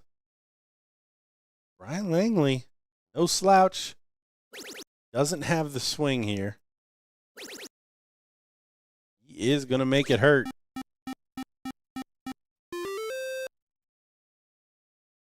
Jason did hit a 7 mark, but his consistency in the soft game just not, I know not where he wants it to be, but he looks like he's got something going on here.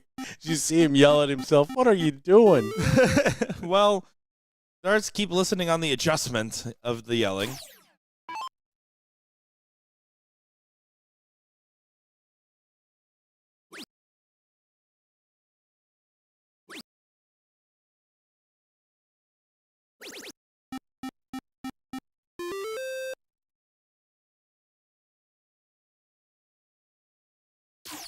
And he averaged 6'8".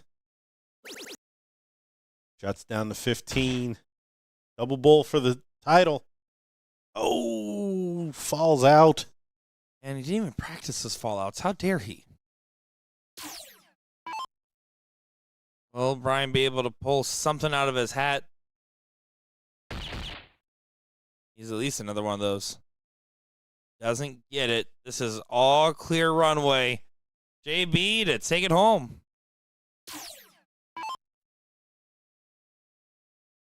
Two bulls.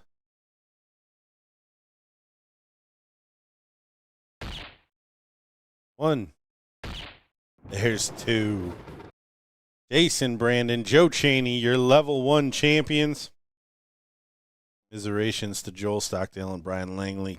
Just coming up a bit short there in the first set. But, yeah, looking out for at least 3 of those guys. I guess Langley had a decent run in singles, too. So maybe looking at four guys plus Ram. Well, and you're not even factoring the Gordon Dixon effect. He might be in the mix. He's always in the mix. What's the Gordon Dixon effect? You never know. Are you talking about Georgie Porgy? Georgie Porgy. Yeah, that's it. The other GD. All right, well, coming up next, level 3 finals here. Currently, SNS Interior is trying to make their way back after the loss in the seats, up 1-0 in the third-place match. Just out of our camera view, we will not be able to show it on the overhead, but we will go ahead, hang out here for a second, and once it is time, we will finish off with level 3 finals before switching to our no commentary coverage of mixed triples. Dropping link in chat right now. We are live over on Twitch. Just go give a follow real quick. And when we go live, you can watch along there. And we will be seeing you just a moment's time here for that level 3 final.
It is now time for the level 3 finals to finish it off here.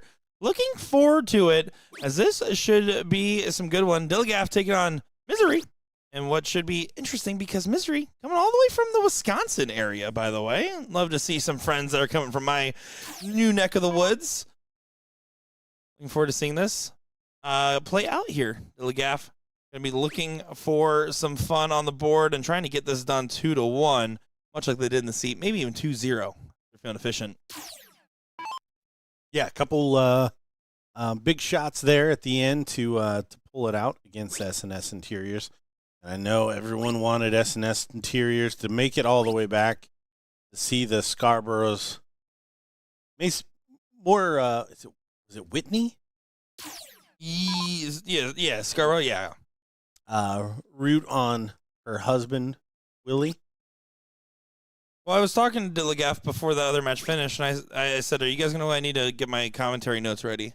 And they said, we're going to try to. And then I said, can I be honest, I was only cheering for the guy's wife the whole time, Miss Scarborough. And he's like, honestly, we were too. We were too.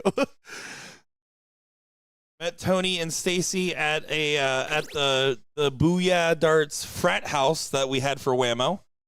It was 14 people and 10 bedrooms or something like that. It was quite the adventure, but they were quite nice. And then I keep running into them ever since. Saw them at the Rumors tournament, a few other things as well. Significant others that make finals together win together. Good last there from Pat. From Stacy. Misery did get the revenge as they lost in the top 4 to S&S Interiors, and then went to beat them in the 3rd place match. So they finished their part of the revenge tour. We're going to see how this plays out. We're going to see some questionable shot selections at times. It's what we've noticed. But it's all about planning for your best miss. Sometimes just assuming you're going to hit like this. It's 7. I think we saw a 9 from Dilligaff in the previous seat match. Well, certainly capable of it. Dilligaff, I mean, there's a lot of motion in the ocean there with his throw, right? So when you see him go up there, when he's feeling it, I'm sure it's all arm feel, all good. But that's also why some of his misses have been real wide, too. That's how it got so sketchy against S&S earlier. It's all or nothing kind of dart stroke. Look at this from Pat. Oh. He throws from the chin, too.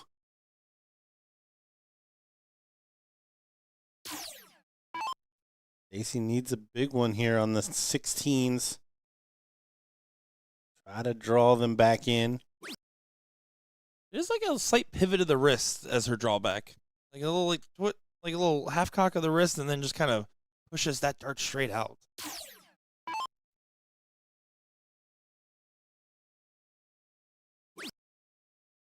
A lot of arm movement there. It sets fine and then kind of pulls out in a weird direction.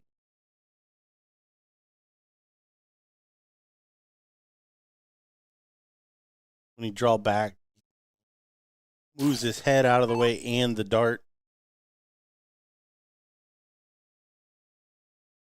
You know he's from up north. Tony with the Phantom Dart. Out of the bunch, probably my favorite of the throws, I would say. Still a little bit jerky, but pretty much under the eye line, draw back and follow through. Definitely tries to push that dart for sure. Big push.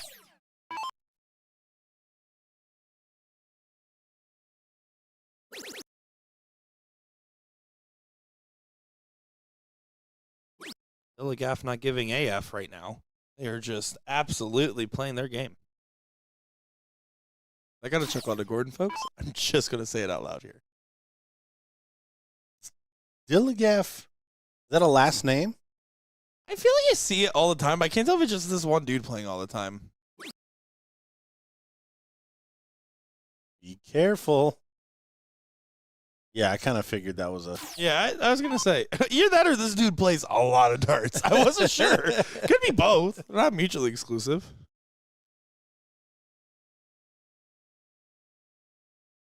See, this is what I was talking about a little bit, where the misses go a little bit more wide when you have that much movement, but when you have all arm feel, I'm sure when you find that first, maybe it's just easier for him to replicate the motion with muscle memory. Yeah, I kind of figured it was an acronym. I just didn't know what exactly it stood for.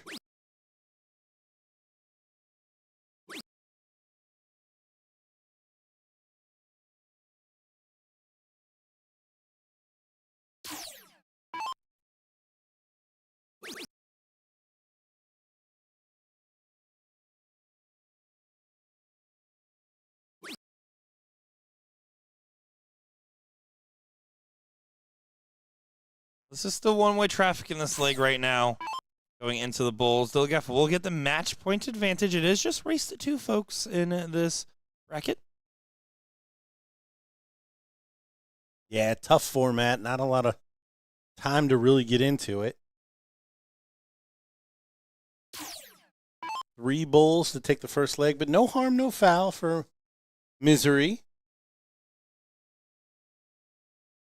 Get to start again.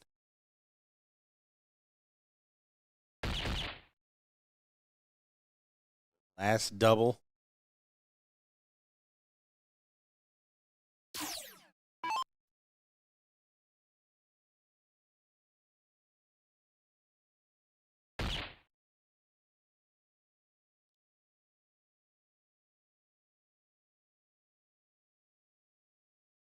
Here's the 1 Bull. Pat should be able to go ahead and push this one through.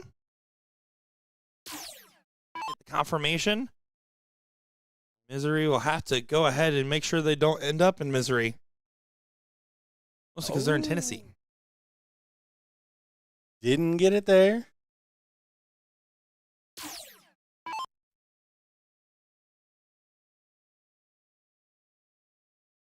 Probably not enough Bulls on the board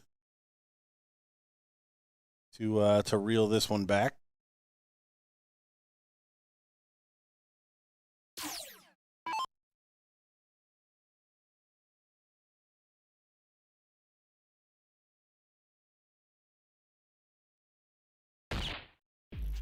There it is.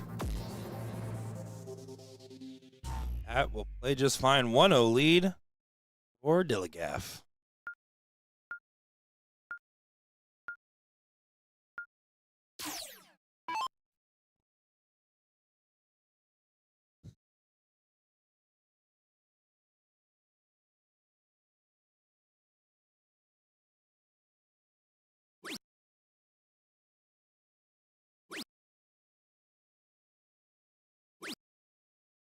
Mark close. I think in level 3, expectation is to just get the 20 closed. Again, you're looking at a round under 3s, right? So you want a little bit extra, but at least that. This is a little bit extra. Not messing around, this team is.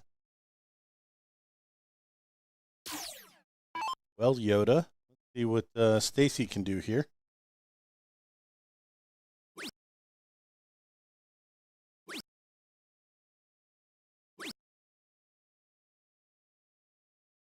Three mark, but spread across the 18 and 220s.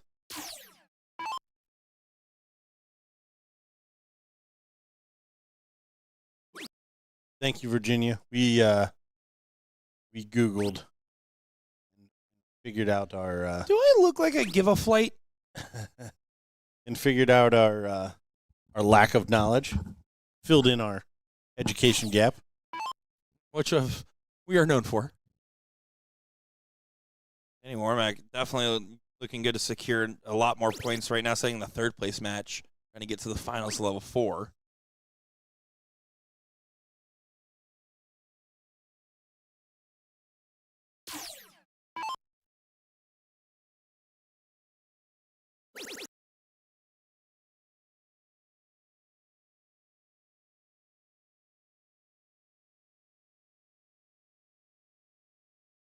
at only 57.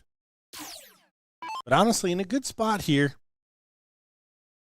Pressure solely on Misery here.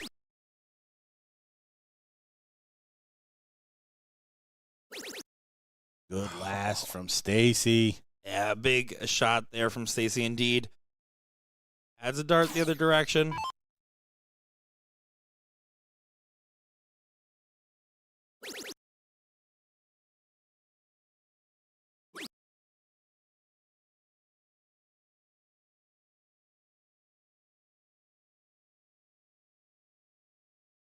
Not finding the 18.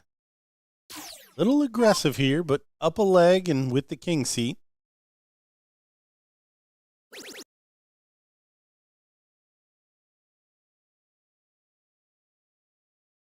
Shake the head too much. The first start was really good. Find another. Almost does. 30 points of difference. Again, up 1-0. I'm trying to make my opponents do the work. I am not leaving unless I hit 6 on the 19. At least 4, but I'm playing for 6.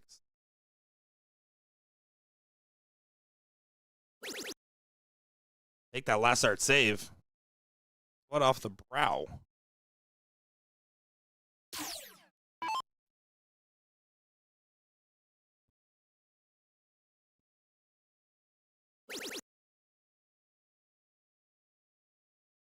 Really good standard in this level 3 final. See Stacy stack 6. Highest average on the board right now.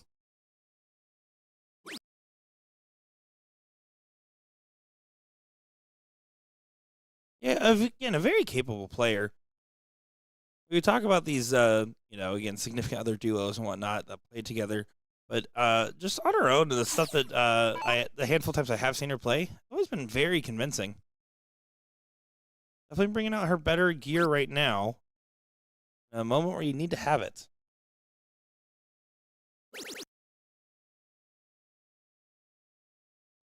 Starting to run away with this one.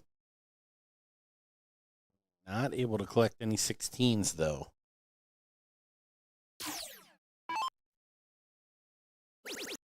Numbers and 44 points.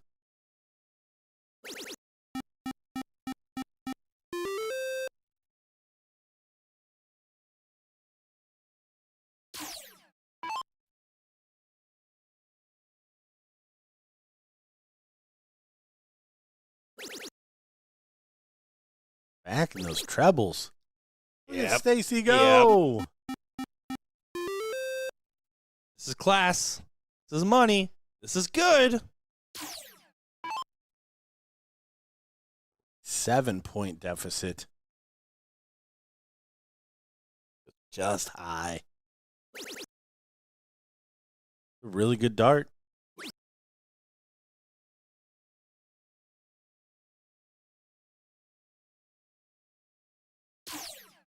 Tony, try to help secure this leg.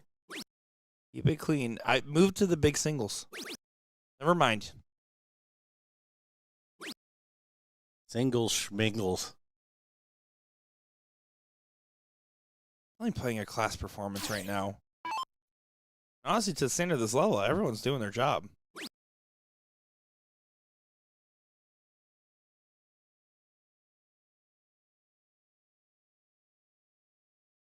Scarborough, everyone's top 2 favorite dart players this weekend.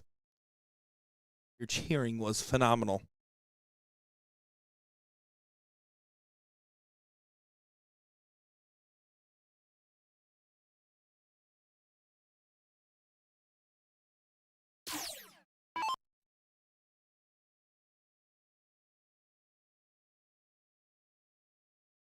Aaron saying, whose phone is bleeding into the feed? None of ours for once. So, good luck figuring out what's going on with yours. I have not played Angry Birds once today. Admittedly, definitely a low energy day for myself compared to yesterday. The sleep was not the most sound. The darts have been flying really well. And Tony pushes us to a last leg decider. All right, all-important cork.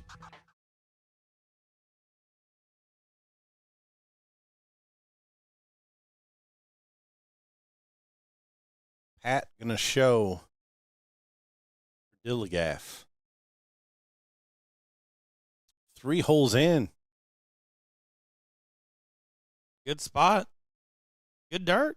Only just putting in the hat It trick. goes outside.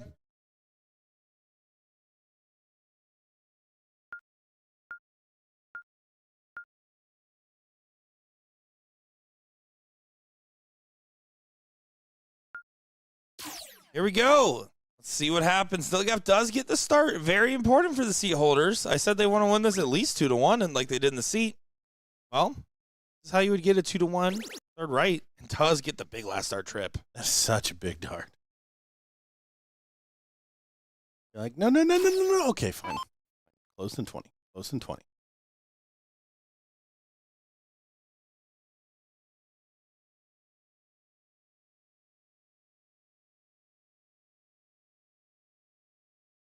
When he's shaking it off, he's not able to find first 2 darts and only a single. So here comes the namesake. Yeah, he's captain. 1, 2, 3 is all you want. Just stay straight. Take more. Bonus. We'll take more. Got the Moving along. 2 best pieces of real estate. Stacy with a big, big leg. Last time. She's staying hot. Oh, not able to follow the initial triple. Her game 2 performance definitely. I mean, she started off slow in game 1, came right back into the mix. To be fair, I did ask her. I said, "Are you gonna win?" She was very confident going into this. There was no hesitation in her voice. I did also ask her who's the best and worst dart player was in the room, and she said, well, "The best, you." Went right at me. Worst, also you. Thank you, Stacey.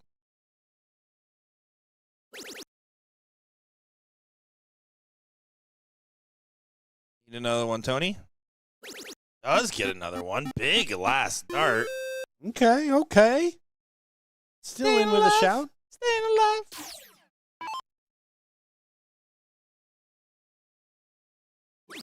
Eyes locked up on that 20. Like he's coming down. Wow. Wow. Saw what that meant.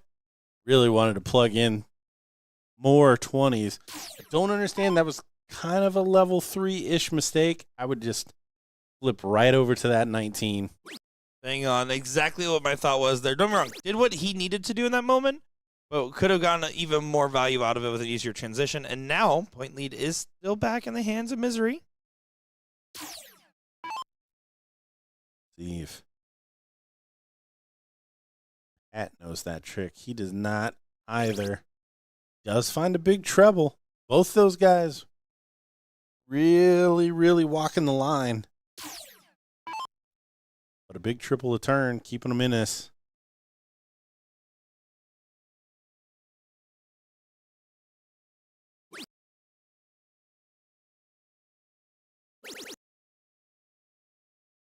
Good shot. Just to confirm, this is our last live coverage of the doubles this afternoon. We'll be flipping over to Twitch. Yeah, that'll be twitch.tv/BullShooter World Tour. We're currently live there now, so make sure to give us a follow because that is where we'll be switching coverage at 6 p.m., maybe 6:30 p.m. Eastern Standard Time for no commentary mixed triples coverage for the whole mixed triples level 1 and 2. Once this match ends, we go and spend a little bit of time filming some content, grabbing some photos, doing some social media work, and then we go live and get the bracket rolling from there. Just a heads up with that one, folks.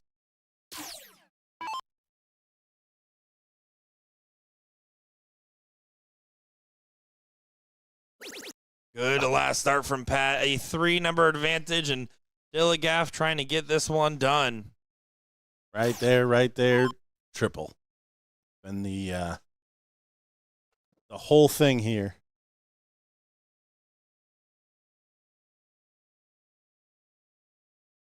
The tail of the tape. Been third dart triples from Dilligaff.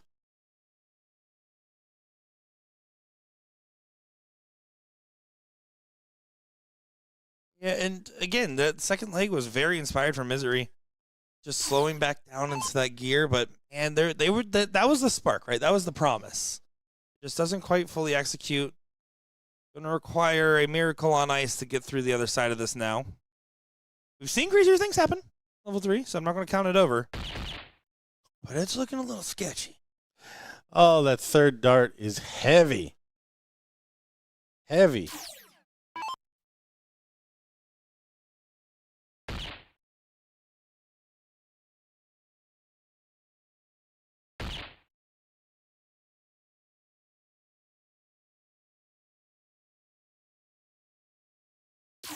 So Pat, single bull for the title.